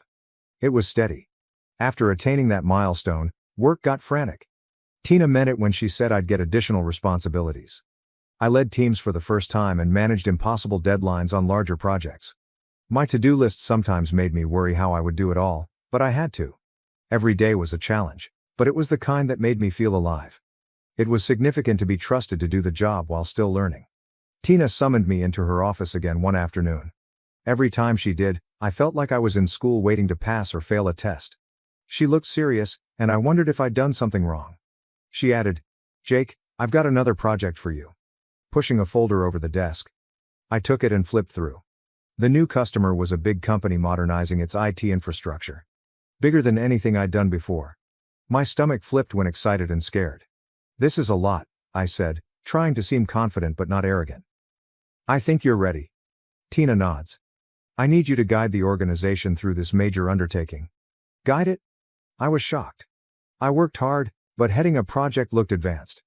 I said, "I won't let you down," feeling her faith. "I know you won't," she said, smiling briefly. Next week was my busiest. I worked nights and weekends at work making sure everything was fine. My staff was excellent, but I couldn't let anyone down under pressure. Ashley was wonderful, although I was rarely around and a zombie. She brought takeout to work, sat with me, and reminded me to take breaks. "You're going to burn out if you don't slow down," she warned. I adored this idea and thought it would change my career and life if I succeeded. I had to prove myself, not Tina or the firm, that I could handle this. I barely slept the night before the client presentation, mentally double and triple checking everything to make sure there were no loose ends. I felt like all my tension and anxiety from the year had built up to this moment, and I was about to do something significant. The next morning, I entered the boardroom to find the clients in suits and ties looking serious. I put up my presentation to calm my nerves, but it seemed like my career hinged on this meeting. Tina sat at the head of the table, watching me. I breathed deeply, comforted myself, and started the lecture. I stumbled over a few words and slides, but I answered their questions, explained the idea, and showed why they required this update. During what seemed like an eternity, no one talked. They scanned the documentation and whispered. My stomach flipped, and I half expected them to take everything apart. The IT department chief said, "This looks good," nodding. "We'll proceed." I was astonished and wanted to jump up and fist pump like a fool, but I nodded like it was just another day at work, yelling with joy. Tina took me aside after the meeting. "Great work," she said, beaming. "You've earned this." Her praise or the fact that I finished my largest assignment hit me harder. I felt like I'd passed an unseen finish line. After months of work, I left the office that night, relieved. I didn't care that I'd probably be back there in the morning working on something else. For the first time in a long time, I felt like I was where I should be. On my way home, I excitedly called Ashley. "We did it, babe. The presentation was well received. We're proceeding?" Pride showed in her laughter. "You would, I knew. So proud of you, Jake." Hearing that made it real. I wasn't the lost, fearful kid who'd been kicked out of his parents' house. I'd built something for myself on my terms. There was less uncertainty about the future. I thrived, not just survived. And that feeling? It was all worth it. I went from struggling to excelling in IT a few years after that big job assignment, and I was surprised when I started my own firm. After working for a while, I had a good reputation, saved money, and made connections, so I was ready to jump. Starting my own business was hard. There were restless nights, countless paperwork, and constant worry that everything might fail. I felt this was my calling, so I kept going. I got contracts, built a small but solid crew, and the company took off. After 2 years, we made more money than I expected. I didn't serve burgers or protect vacant buildings. I grew my firm every month. I had built it. Ashley and I contemplated buying a house when my company took off. After years of renting, we wanted our own home. We looked at ads, attended weekend open houses, and fantasized about our ideal home. Seeing my boyhood house, which my parents still live in, for sale prevented me from surfing real estate sites. I was surprised to discover their house for sale. I hadn't spoken to them in years and didn't follow their life. I clicked on the advertisement to learn more. Their landlord had sold the property at a discount compared to surrounding homes. I suddenly had a crazy idea. Buy the house. Who buys their parents' house after eviction? It seemed petty, but I could, but they didn't know I had money or was considering buying a property. This could be my chance to reclaim control over a situation that had kept me powerless for years. I called my realtor and placed a bid without hesitation. It was inexpensive, and I had the money to accomplish it. A few weeks later, the purchase closed, and I acquired my childhood home. Now things get interesting. The property manager called me the day after the deal. "The tenants are asking to meet the new owner," said. "They want to discuss the rent and some issues they've been having." I grinned internally. Good things were coming. Not telling them, I told property management to make the appointment. The plan was in my brain. After parking my car in front and knocking like a landlord, Dad answered the door. He was surprised but didn't recognize me because we hadn't seen each other in years. I didn't appear like the guy who left their house with a duffel bag and no plan. "We're here to meet the landlord," he exclaimed. That's me, I said, entering like I owned it. He blinks in amazement. Wait, what? You're the landlord? Yeah, I said, trying not to laugh. I bought the place. My mom came from the living room, wide-eyed. Jake, she shouted. Why are you here? I smiled and leaned against the wall. Well, I'm your landlord now. They were speechless, still absorbing the fact that the boy they kicked out years before owned their house. Though I wasn't celebrating, it seemed fair. Business was my obligation. I began. So, breaking the awkward quiet. About the rent. They stared at me unprepared. I stated, I'm tripling it, calmly. Dad was stunned. Triple it? You're kidding. I replied, oh, I'm dead serious. Property values have risen, so I need a reasonable return on my investment. Rent is rising, a lot. Mom shook and reasoned with me, Jake, we can't afford that, you know we can't. I shrugged. That's not my issue. You can pay the new rent or move. Up to you. Though tough, I wouldn't back down. Years ago, they kicked me out, so now I set the terms. The stunned couple may have realized they had no choice but to stand there with no credit and no options. I left after an awkward talk to let them figure things out. I drove away feeling satisfied, vindicated, and hollow.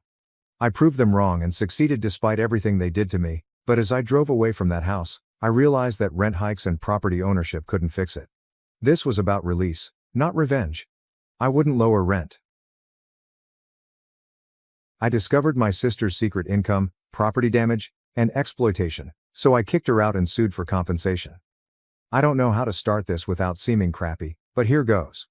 For 6 years, my sister Jess, 25, has lived with me, a 27-year-old IT professional. It started with me wanting to do the right thing as the older brother and spiraled from there. Context: Jess got pregnant at 19. I won't go into detail, but it wasn't good. She had little assistance, and our mother, who raised us as single parents, wasn't financially or emotionally able to help her. As the elder brother, I offered, come stay with me. I didn't think much of it. I had just acquired a 3-bedroom, 1-bath house, but it was mine. I was proud of my years-long savings for that house. Like a sturdy base, you know? Jess was meant to stay for a few months to figure out her life. I sometimes assisted with the baby at night and made her feel comfortable. A few months became a year, then 2, then 6. At least Jess wasn't worthless. She generally cleaned her portion of the house and helped with shopping and shared places when her first child became older. She never paid rent. Not once. At first, I didn't want to be that person, so I didn't ask her. When I heard she was a single parent, asking for money felt wrong. Her life became pleasant over time. While living here, she had a second child, don't ask about the dad, and what started as a place to sleep became her life. My nephews, her boys, considered my house their home. I probably kept it going because I felt obligated to her. Jess and I had a difficult childhood. Our mom tried, but we were broke, and I always promised myself I'd improve. I'd help my family in need. Personally, I prefer my nephews. They're good kids despite their loudness and yard mess. About 2 years ago, I met Amy, my wife. Seriously, she's 26 and great. She understood Jess's position from the start and we clicked. Amy hardly mentioned my sister living here for the first 2 years. She occasionally asked, when do you think Jess will get her own place? But was patient because she understood it was complex. Amy moved in last year, changing things.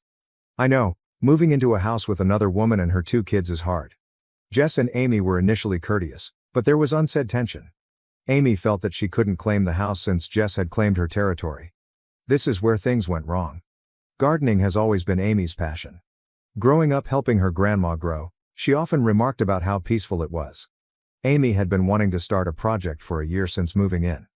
We were talking about the house after dinner a few weeks ago, and Amy mentioned that she wanted to tear up part of the front yard and plant a spring garden. She had seen flowers, little shrubs, and a bench for us to sit. I liked the sound. The only thing in our yard is grass and a few forlorn plants. I thought a garden would look better, and Amy was so enthused about it, so I didn't say no. We considered hiring contractors to remove the grass, prepare the soil, and lay out the space. Amy wanted to take a few days off work to supervise and ensure it was done right. I advised her to pursue the strategy because it was sound. In retrospect, I know what I did wrong. I should have told Jess the plan. My house is mine, so I don't have to explain what I do with it. However, Jess has lived here for 6 years and her kids play in that yard often. Even though it's not her legal place, It's been part of her daily routine for so long that I should have warned her. Amy and I had strange schedules, so we scarcely saw Jess that week. She's generally around while I'm at work, and when I get home, the boys are asleep and Jess is relaxing. I didn't think calling attention to the garden was necessary because I thought she wouldn't care. A stupid assumption, looking back. On the scheduled contractor day, Amy took the day off to handle things. I was at work as normal, unaware of what was about to happen. Construction crews arrived early and tore up the front yard. Amy accompanied them to ensure proper execution. Amy said it was fine at first. She said good morning to Jess, who hardly looked at her, and went about her business. Jess then observed what was happening. She supposedly lost it when she witnessed workmen breaking up her kids' daily playgrass. Amy said the ranting started suddenly. Jess stormed out in her pajamas, wanting to know what was going on. She said Amy ruined the yard and took her kids' only play space. Amy tried to tell Jess that she and I had discussed it, but she refused. Amy reported Jess shouting. She screamed at the contractors to halt and told them not to touch anything. Amy said, "Actually, you don't get to make that call. This is our home." Jess replied, "I've lived here for 6 years. You can't rip apart my home either." Things got out of hand then. Our neighbor Karen, in her 40s, heard the ranting and intervened. Karen and Jess are friendly, her kids play with my nephews and they bond over being single moms. Later, Amy told me Karen came over and immediately took Jess's side, questioning what the workers were doing and why Jess didn't know. Amy tried to stay cool, but Karen ignored her. She called the cops. Police, yes. Thinking about that, I still can't believe it. Karen reported unlicensed laborers messing up the yard to 911. She claimed Amy couldn't change anything because the owner wasn't home. The police arrived quickly, I presume in a quiet neighborhood like ours, they had nothing else to do, and things grew even crazier. Amy tried to explain that she had permission because this is her house and we're married, but the officers told her to go for the night because I wasn't present to confirm. They let her take an overnight bag and then escorted her out of our residence. I was at work and unavailable when I learned about this. Our IT facility's warehouse zone prevents me from carrying my phone during shifts. Not until I checked my phone on break and saw roughly a dozen missed calls from Amy did I realize what had transpired. I felt very stupid. I left work early, got in my car, and drove home for an hour trying to understand what happened. That night, I felt like my brain was short-circuiting at home. Jess was sitting on the couch, calmly scrolling through her phone, as I entered the house. Meanwhile, Amy was absent. My sister acted like she was the victim when my wife was evicted. "Where's Amy?" I asked, trying to speak clearly. Jess innocently looked up. "She left," she remarked as if it were plain. "Police made her do it." Her tone immediately irritated me. Not yet yelling, but near. Why did Jess call the cops on her? What the hell is happening? She then defensively began her story. She claimed she had no option. Amy and the workmen were destroying her kids' play environment without her knowledge, so she acted. She talked about living here for 6 years and how Amy changed everything without appreciating her. "You don't get it," Jess remarked. "This has been my home for years. You can't rip up the yard without my permission." What I heard was unbelievable. After years of supporting my sister, who has lived here rent-free, was acting like she owned my house. "Your home?" I said. "Jessica, this isn't your home. You live here because I let you. I helped you for years, and you call the cops and kick out my wife." Then she played the victim. She cried as she said her kids loved the yard and had nowhere else to play. I loved my nephews, but her response was terrible. "You screamed at Amy," I replied, raising my voice. "You shamed her in front of workers, got the neighbor involved, and called the police. Someone does that?" Jess got up and yelled back, attempting to match my energy. "You and Amy didn't even tell me. I had to find out when strangers were digging up the yard. You don't just get to change everything without talking to me first. I've lived here for 6 years. I have a say in this." I stopped. Her statement was so ridiculous that I paused mid-sentence. "You have a say, Jess? You don't pay rent, you don't own this house, you've been living here because I've been helping you out." She said it, the line that boiled my blood. "I have tenant rights. You can't just do whatever you want anymore." I froze. "What did you just say?" Jess crossed her arms and repeated it, quieter but firmer. "I have tenant rights. I've lived here for 6 years. You can't just kick me out or change things without notice. Legally, I have rights too." I had to leave. I couldn't look at her. Sitting on the porch, I tried to relax. I was angry, not afraid, so my hands shook. Amy called when I was outside. I could tell she was upset while staying with her sister. "I can't believe your sister did that to me," she gasped. "I'm your wife, and the police made me leave our house." Hearing her pain enraged me. "I'll handle it," I assured her. "This is the last straw, Amy. Jess has to go." I went inside later. Still sitting, Jess pretended nothing had happened. I was honest this time. "You must leave," I said. She appeared surprised at me. "What? Kicking me out over a garden?" "No," I answered. "I'm kicking you out because of how you treated Amy. I'm kicking you out because you think you have more of a right to this house than my wife does. This is my home, Jess, and you crossed a line." She cried again, saying I was cruel, that she had nowhere to go, and that I chose Amy before my sister. And maybe I was. But I didn't care then. I wouldn't let her disrespect my wife and behave like she owned the place. I set a deadline. "You have 60 days to find somewhere else. I'm serious. I'll help you pack, I'll help you find a place, but you're moving out." Jess slammed her door as she stormed to her room. I stood there exhausted for a moment. I saw a lawyer the next day about tenant rights. I didn't want to be surprised if Jess fought me. The lawyer claimed Jess may have residence rights because she's lived there so long, but since there's no lease and she's never paid rent, she might be evicted easily. "Just give her written notice." Yes, I did that. I printed an official notification and gave it to Jess that night. "You're really doing this?" she asked, crying. "Yes," I answered. "It's time, Jess." Felt awful. Yes, I did. I adore my sister. It wasn't simply the yard anymore. Respect, boundaries, and putting my wife first were key. Amy received my full story via text that night. When she returned home the next morning, I saw how relieved she was to be home, and I knew I had done the right thing. I've initiated official eviction, and I'm not backing down. Maybe this makes me a lousy brother, but I'm done. Any developments will be posted. Update 1, my last post on handing my sister eviction papers was a week ago. Things have risen unexpectedly, but I'm addressing it systematically and obtaining pleasant outcomes. First, Jess's reply surprised me. Instead of accepting reality, she fought back legally. She engaged a cheap consultation lawyer who assured her she had squatters' rights. Her lawyer wrote me a threatening letter alleging she had equal property rights after 6 years of residence. They didn't realize I'd already consulted an eviction-specialized real estate attorney. Jess has fundamental tenant protections, but her situation is weak, my lawyer said. She has never paid rent, and we have no written agreements governing her stay. All paperwork lists me as the sole owner and my wife, Amy, as a legal resident. Better yet, my lawyer said her garden axe helped us. It shows antagonistic behavior toward legitimate property owners. What about Karen, the neighbor who phoned the police? It seems she's generating more difficulty. She wrote on our neighborhood Facebook page that I'm evicting a single mother and her children. She tried to arrange a protest outside our house. My lawyer wrote her a cease and desist letter saying that her activities could be harassment and interference with court procedures, which backfired catastrophically. The most intriguing development was Karen's unexpected police visit. Falsifying police reports of unlicensed buildings might have consequences. She may be charged with making a fraudulent police complaint. Her attitude changed so rapidly afterward. She hasn't spoken in days. Since this began, neighborhood dynamics have changed substantially. Some neighbors initially supported Jess, likely because she had portrayed herself as a suffering single mother for years. After Karen's failed protest and Jess's financial predicament became public, people's views changed. I was surprised to learn that Jess has worked part-time for 2 years while stating she couldn't afford to move out. My lawyer subpoenaed her bank documents for eviction, and she's been saving a lot, but not for moving out. She's been on exotic holidays with friends while telling me she's poor. When Jess played her last card yesterday, things got interesting. Her lawyer made a settlement offer to depart peacefully provided I gave her $10,000 in relocation help.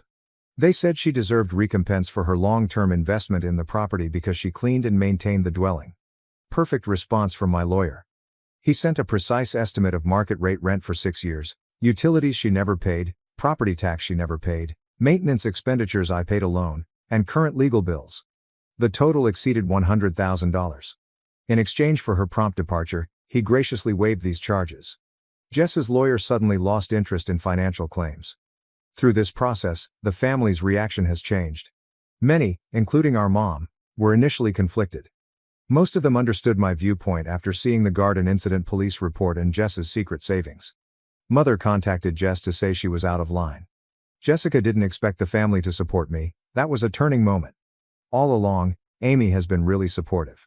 She's been helping me document everything, And she pointed out to me that the garden incident's security camera footage exposes Jess and Karen's behavior. This helped our legal case immensely. Positively, Amy's garden project is progressing on a different time frame. We recruited new contractors, the old ones didn't want to return, and work will begin when Jess leaves. Amy is working with a landscape designer to improve her plan. Kids are the only thing that bothers me. Jess is using them as emotional leverage because they don't comprehend. My nephew asked me yesterday why we no longer love them, presumably from his mother. Though it breaks my heart, I remember myself that Jess caused this. Although the 60-day notice period continues, my lawyer feels we're in a solid position. Jess's tenant rights claims have backfired. By identifying herself as a renter, she's also acknowledged me as her landlord, giving me additional legal right to evict her. Jess has started packing, but she's being subtle. I think she's finally realizing it, especially since she lost the family's sympathies. Fighting this would be costly and pointless, her lawyer undoubtedly told her. I'll update when things change substantially. I expect Jess to depart early to preserve face or stay until the last minute out of spite given the situation. Either way, we're ready. After seeing how quickly her legal threats failed, I doubt she will go that far. Update 2: Karen's legal issues grew. After the police investigated her bogus report, she faces minor charges. She apologized and asked us to withdraw the allegations, but the prosecutor continued. It appears she's done this with other neighbors. The most satisfying development was from our homeowner's insurance company. They pursued Karen for higher premiums and legal fees after learning about the garden incident and bogus police report. We're using her large payout to fund a better garden project than planned. Jess made one more desperate try 2 weeks before eviction. She tried to claim first possession, claiming half ownership from her 6-year residence. When our lawyer supplied the considerable record of her rent-free status and my constant ownership claim, her new lawyer, the third she's hired, quickly dropped that claim. Family dynamics have flipped in our favor. The cousins told us Jess had been conducting a modest online business from our house for a year, which she never acknowledged while citing financial trouble. She registered her business at our location but never reported the income. The authorities received this information. We hired expert movers and security on moving day to guarantee everything went properly. Jessica tried to stir controversy one final time by claiming she owned some of our stuff. Our lawyer briefed movers simply referenced our itemized inventory and photos from when she initially moved in to establish everything was mine. Her attempt to harm the house before departing sealed her destiny. She thought she was smart by loosening cabinet handles and poking tiny holes in window screens. She didn't understand that our new security system recorded everything.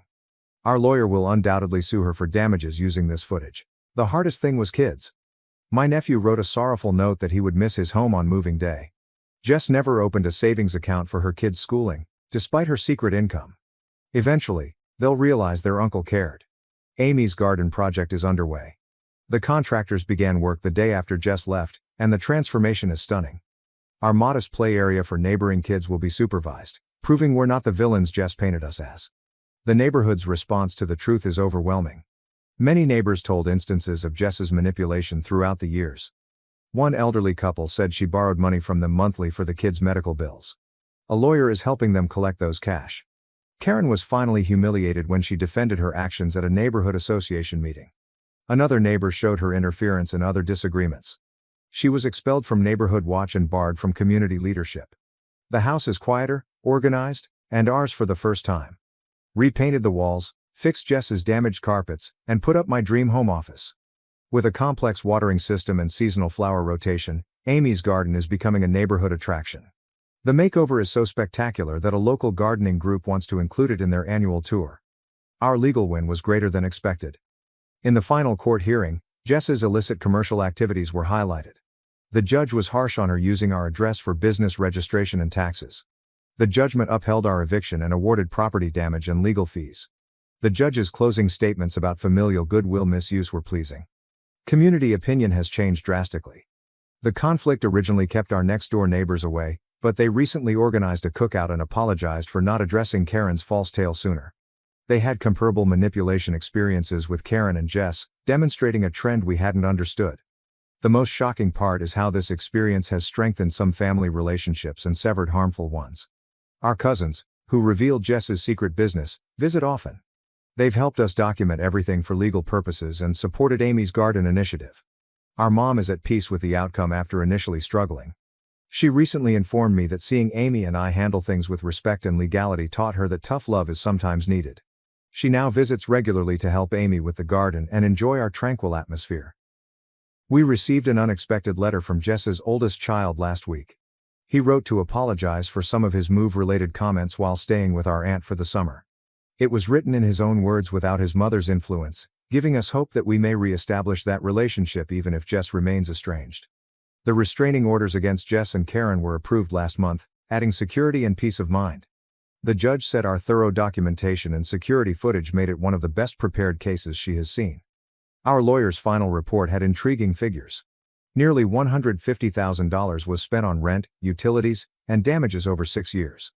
A large percentage of this cash was awarded in the judge's final order, although we doubt we'll see it. But having the judgment on record feels good. I regret condoning Jess's actions for 6 years, but terminating it was right. Sometimes doing the right thing involves being someone else's villain. Amy and I are finally enjoying our home as we should, and our legal protections ensure Jess can never do this again. For comparable situations, document everything, hire a qualified lawyer, and don't let emotional manipulation take over your property rights. The preceding few months were difficult, but perseverance paid off. Our home is finally ours, and justice was more rewarding than I expected. Finally, thanks to the Reddit community. I survived this process thanks to your comments on my earlier writings. You all gave me great legal advice, and your tales helped me feel less alone. Many thanks to those who suggested the security cameras, they were essential evidence. This community's insight and support helped us win justice. Please pardon me as I help Amy with her new butterfly garden section. When you have your own space, you can do incredible things. My parents defended my brother's $40,000 debt, tried to access my bank account, and called me selfish for saying no. Here's how I fought back. I've been lurking around here for a while, but until now, I never felt the need to write anything. I'm 35 feet. I need some perspective because my family has finally pushed me to the limit. Somehow, I'm always portrayed as the villain, regardless of what I do. Dealing with this prolonged family issue that appears to have no end in sight has truly worn me out, both mentally and emotionally. I have developed my career from the ground up and am currently employed as a middle manager at a large Silicon Valley software company. I've worked hard and had many sleepless nights to earn all I own, including my house, car, and money. You wouldn't believe the terrible familial dynamics I had to overcome to reach this point in my life. I'll give you some background on our family's history. Since I turned 18, I have been totally self-sufficient. And I mean it in every sense of the word, financially, emotionally, and intellectually.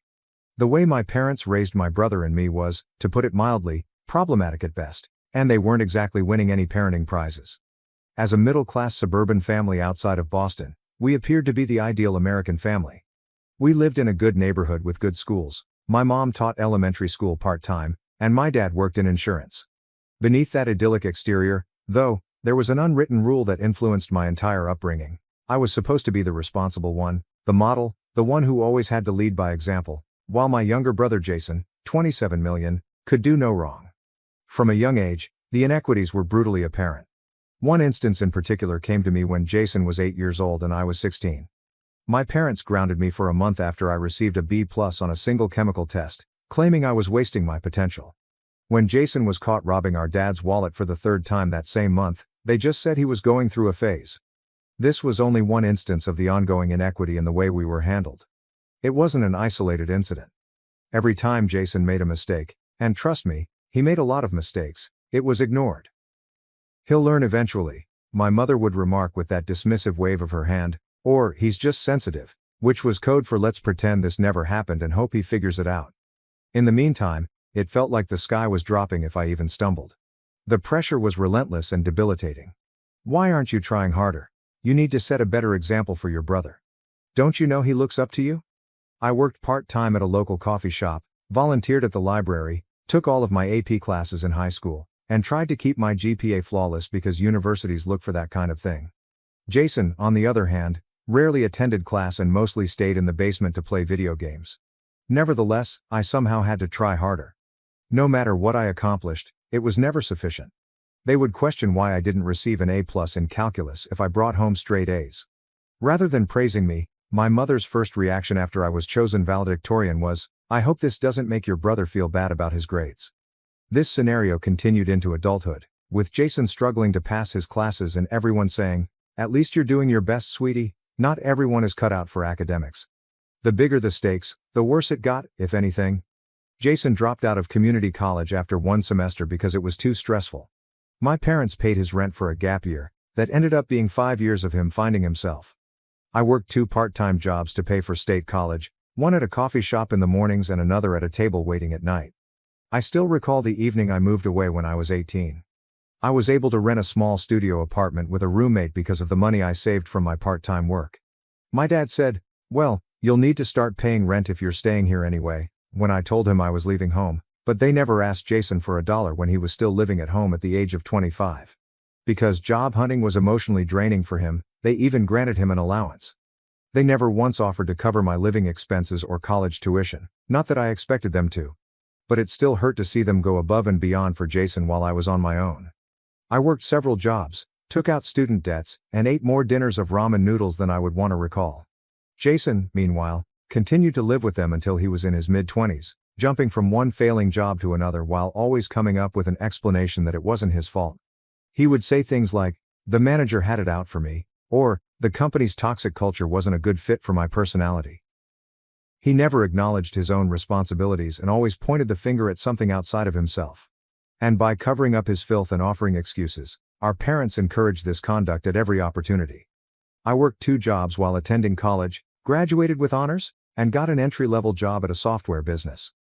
I worked my way up from there, putting in a lot of overtime and seizing any chance to get more education and certification. My parents never offered to help, and I never asked for it either. However, they had no trouble approaching me for financial assistance whenever Jason needed a little help to get back on his feet. Now fast forward to last week. It was remarkable in and of itself that my mother called. You must realize that my mom doesn't call to talk. She never calls to say hello, check in, or inquire about my life. She calls when she's in need of things. I'm referring to the type of call that begins with excessively pleasant small talk, as if they're attempting to win you over before revealing the true reason for the call. That's precisely what took place last week. "How's work? Are you still at that tech company? Have you been eating well?" she asked at the beginning, which was so unusual that I knew something was up. My mother doesn't give a damn about my diet. The only thing she knows about my job is that I do something with computers. She couldn't even recall the name of my firm when we last spoke, which was during Thanksgiving 3 months earlier, even though I had been employed there for the previous 5 years. She seemed to be trying too hard to sound casual, and the entire conversation felt forced. She inquired about my boyfriend. I've been single since my engagement ended last year, another narrative in which Jason played a not-so-insignificant role, and apartment. I've owned a house for 2 years. Even my cat, to which I have never given birth due to an allergy. Every question reminded me of how little she truly knows about my life and felt like a tiny paper cut. Jason was in trouble once more when she struck me with it. I wasn't shocked. Jason seems to get into problems all the time. However, I didn't anticipate this. He had apparently accrued $40,000 in debt, not the kind of debt that can be dismissed as young folly, such as credit card debt or student loan debt. No, he had borrowed from some very dubious individuals, and they were now sincerely demanding their money back. My mother's voice broke as if she were going to cry, which I'm sure she believed would get me to give in. It has worked numerous times. She wasted no time in heaping on the guilt. "You've done so well for yourself. You've always been the strong one. Jason's not like you. He needs your help. He's sensitive. You know how he gets when he's under pressure." As I sat in my home office, trying to take in what she had just said, I looked out the window at the neighborhood that I had worked so hard to afford. $40,000. How could anyone possibly accumulate that much debt? My mom dismissed it like she was swatting away a bothersome fly when I asked her how it happened, half anticipating some ludicrous explanation about a botched business endeavor or a scam he had fallen for. She said, "That doesn't matter right now," with the same contemptuous tone that always made my stomach turn. "What matters is that he's your brother. Family helps family. We've always taught you that family comes first." For years, they have used that line, "family helps family," as an excuse. When they asked me to lend Jason money for his revolutionary cryptocurrency investment, which he lost all of in 2 weeks, that's what they stated. They said that after his girlfriend ejected him, he took my credit card information. They wanted me to let him stay at my house. Every time they required me to cover for Jason, fix anything for him, or clean up a mess he had made, they said that.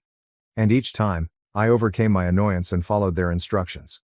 I did not want to be the villain. Because deep down, there was still that little girl who longed for her parents' approval, thinking that perhaps this time they would recognize my assistance, my sacrifice, and my continual saving of their beloved boy. But $40,000? It wasn't merely a favor or a loan. It was a down payment for a home. That was a year of arduous labor. That served as my safety net, emergency reserve, and security for the future. This time, I couldn't do it. I told her no for the first time in my life, right up. I apologized, but I was powerless to save Jason from the disaster he had made. The tone of the conversation suddenly changed. In roughly 2 seconds, my mother moved from being pathetic to being enraged.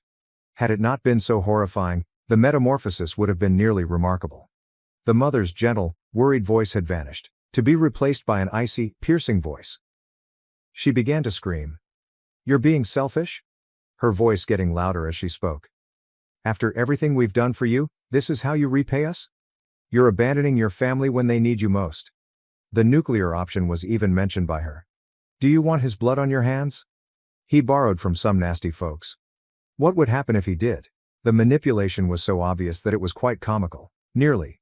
However, her attempt to hold me accountable for Jason's bad decisions, again, was not amusing. As though his choices, errors, and total lack of accountability were somehow my fault. Then I ended the call. I was no longer able to listen to it. My chest felt constricted, as if someone were sitting on it, and my hands were shaking so much that I could hardly press the end call button. However, behind the familiar burden of familial expectations, the shame, and the fear, there was comfort. I was relieved that I had maintained my position for once.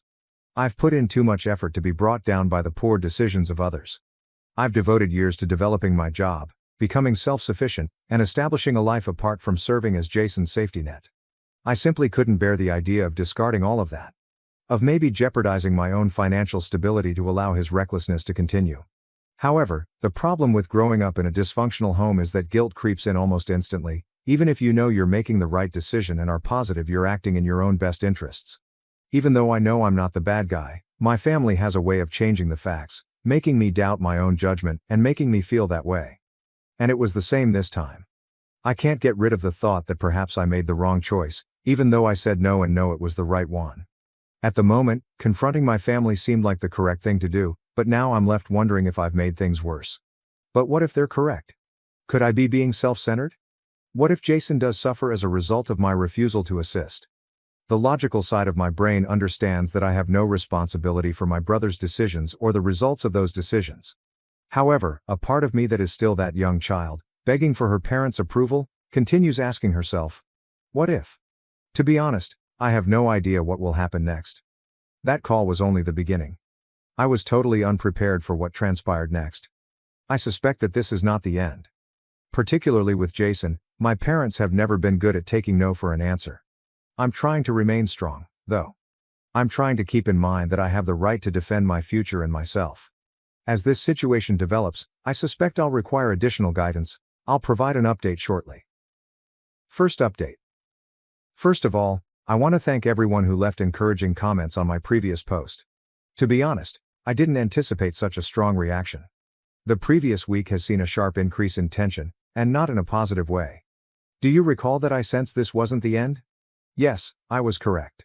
As soon as I hung up on my mom, the harassment campaign began. Initially, it was just a flurry of text messages. The typical guilt-tripping fare. Then, however, things became considerably more sinister. My bank notified me of the unusual behavior last Tuesday. Someone had tried to use what seemed to be stolen personal information to get into my account. I received a direct call from the bank's fraud department. They claimed that a huge transfer attempt using my credentials had been detected by their security system due to the suspicious IP address. The fraud investigator told me that the person who attempted to access my account had my mother's maiden name, my social security number, and even the name of my first pet, all of which are standard security questions. Jason would be the only one with access to all that information. Upon realizing that my own brother would attempt to steal from me, I promptly updated all of my security questions and passwords. Very difficult. Money was no longer the only factor in this. This was a completely new kind of betrayal. This is where it becomes even more bizarre though. One of the few relatives with whom I truly get along, my Aunt Catherine, gave me a call yesterday. It seems that my parents have been giving a totally different account of what happened to everyone in the family. They have portrayed me as some cold-blooded monster who is living in luxury while her brother suffers, and they claim that I am hoarding my fortune while poor Jason is fighting for his life. My aunt called to hear my side of the tale, happily not believing it. God bless sensible family. She was startled when I told her about the attempted bank fraud. She also disclosed information that I was unaware of. It seems that Jason had attempted to borrow money from multiple family members in recent months, each time claiming a different reason for his need. He told a wide range of stories. He told our old grandma that he needed money to pay his medical fees. It was for a sure-thing investment opportunity, according to our cousin Mark. It was to launch a modest business, according to our Uncle Steve. He informed our parents that he owed money to dangerous people, but none of these allegations fit. But this morning was the real kicker. My dad sent me an email, which was the first time he had spoken to me directly since this whole situation began. It was icy, cunning, and, to be honest, a little menacing. This is a portion of his writing. Your actions are forcing us to reconsider your position in this family. Your mother and I have always provided for you, supported your education, and given you every opportunity to succeed. Your current success is a direct result of our sacrifices. If you continue to abandon your brother in his time of need, there will be consequences. Think carefully about your next move. The part about them funding my education made me laugh. My student loan payments are still ongoing. However, the warning was unmistakable: assist Jason or risk being cut off from the family. They believe they can control me by threatening to isolate me, so they are attempting to use familial ties as leverage. They don't seem to realize that I've been essentially cut off from them for years. We have always had a conditional relationship.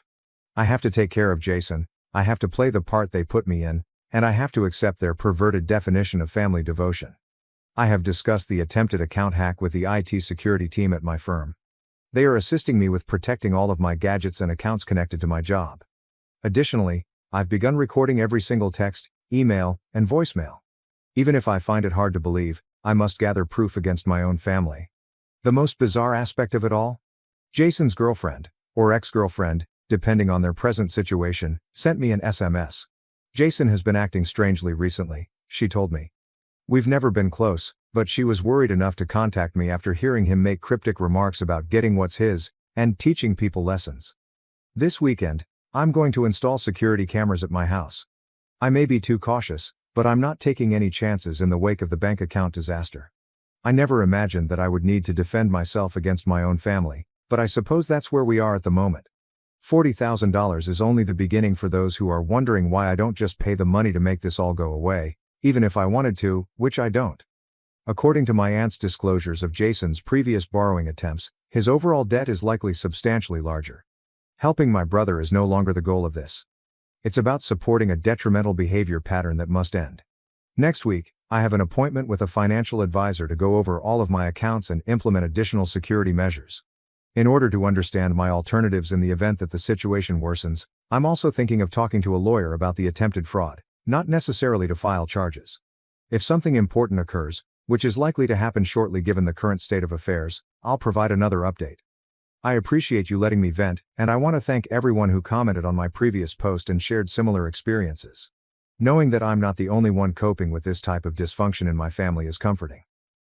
Second update: I made the decision to speak with Jason face-to-face following the attempted bank fraud I detailed in my previous update.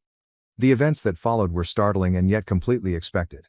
Jason's residence was my destination yesterday evening. It's a dilapidated establishment in a dubious area of the city. He was unshaven, had heavy circles under his eyes, and was wearing a tattered t-shirt when he eventually opened the door. His initial remarks: "You were patient enough to arrive. My attempt to hack my bank account is not an apology. No justification for the debt of $40,000. As usual, just entitlement." He gave me a disturbing response when I questioned him about the bank fraud. "Mom and Dad said that if things became severe enough, you would give in. I was merely expediting the procedure." He said it so nonchalantly, as if he were talking about the weather instead of confessing to a murder. At that point, I became aware of something troubling about his flat. There were several phones and what seemed to be credit card statements with several names on them on his coffee table. He swept them into a drawer before I could get a better look. When I understood that this might be more than simply my bank account, my stomach fell. My parents arrived just as I was ready to depart. When I got there, Jason had apparently texted them. They stormed inside his residence as if it were their own. Naturally, Mom was crying, and Dad was enraged. This led to the most heated family argument we've ever experienced. Dad began by expressing their disappointment with my self-centered actions. Mom said that they had failed as parents because I had shown myself to be so heartless. The worst part is that they really defended the bank fraud attempt when I brought it up. Mom said, "He was desperate. When you declined to assist, what option did he have?" "People sometimes make mistakes when they're backed into a corner," Dad continued. What I was hearing was unbelievable. "So, if it involves family, is identity theft acceptable?" I inquired. How did they react? No matter what, family helps family. I lost it at that point. Years of repressed annoyance were released. I explained to them how their favoritism had impacted me and how Jason became the person he is today as a result of their enabling. I cited concrete examples, such as their refusal to assist me with my college tuition while paying for Jason's unsuccessful attempts, their repeated attempts to coerce me into giving him money, and their persistent manipulation of my emotions. What did Jason say? "At least I'm not a stuck-up bonite who thinks she's better than everyone else," he grinned. In fact, Mom gave a nod of approval. I came to the important realization that they would not change at that point. Never. Money was no longer the only factor in this. This concerned a family relationship that was essentially poisonous and would never get better. I pulled out my phone and listened to the full recording of our chat. How did they look when they saw that I had proof that they were supporting bank fraud? Priceless. "This recording goes straight to the police if anything happens to my accounts again," I declared. "And I will file charges this time, Jason." Mom began to complain that I was endangering them. My father referred to me as manipulating. For the first time, Jason appeared concerned as he stood there. Dad took hold of my arm as I was about to depart and said something I will never forget. "Never expect to be welcomed in this family again if you walk out that door." I gave him a direct look and said, "That sounds more like a promise than a threat," before leaving. I had dozens of missed calls and messages when I came home. I blocked their phone numbers. I then opened my laptop and began sending an email to my entire extended family, including screenshots of threatening messages, a transcript of the taped discussion, and documentation of the bank fraud attempt. I will no longer serve as the family's scapegoat. I'm tired of being controlled. I will no longer serve as Jason's personal ATM. Above all, I have finished maintaining their secrets. It's likely that this will be my final update. I have a hunch that everyone's situation is going to drastically change soon. I'm concentrating on defending myself right now, which includes researching security systems and speaking with a lawyer about possible restraining orders. Thank you to everyone who has been keeping an eye on this situation and lending support. Your remarks gave me the courage to advocate for myself today. Third update. Everything has changed since my last update, which was a month ago. I made the decision to no longer preserve the family's secrets after the altercation at Jason's place. When I eventually revealed the truth, this is what transpired. Do you recall the email I said I was sending to the extended family? Well, I made the decision to take things a step further. I made a thorough social media post with screenshots of the attempted bank fraud, Jason's own admissions of guilt, and a recording of my parents justifying his behavior as proof. I only wanted the truth to be known. I wasn't attempting to get revenge. The reaction was tremendous. Other victims of Jason's schemes began to come forward within a few hours. According to my cousin Tim, Jason had taken out a $5,000 loan for an unfulfilled business venture. Aunt Beth said that he had persuaded her to co-sign a loan, which she is currently repaying. Even the mystery surrounding my grandmother's missing jewels from last Christmas had a likely suspect all of a sudden. However, Jason's ex-roommate made the most important disclosure when he revealed how Jason had used his identity to open many credit cards. Being too ashamed to come forward, he believed that no one would take him seriously because of my parents' perfect son. Someone in HR at the business where Jason had just had an interview saw the social media post. His past involvement with financial fraud piqued their curiosity. It goes without saying that he was not hired.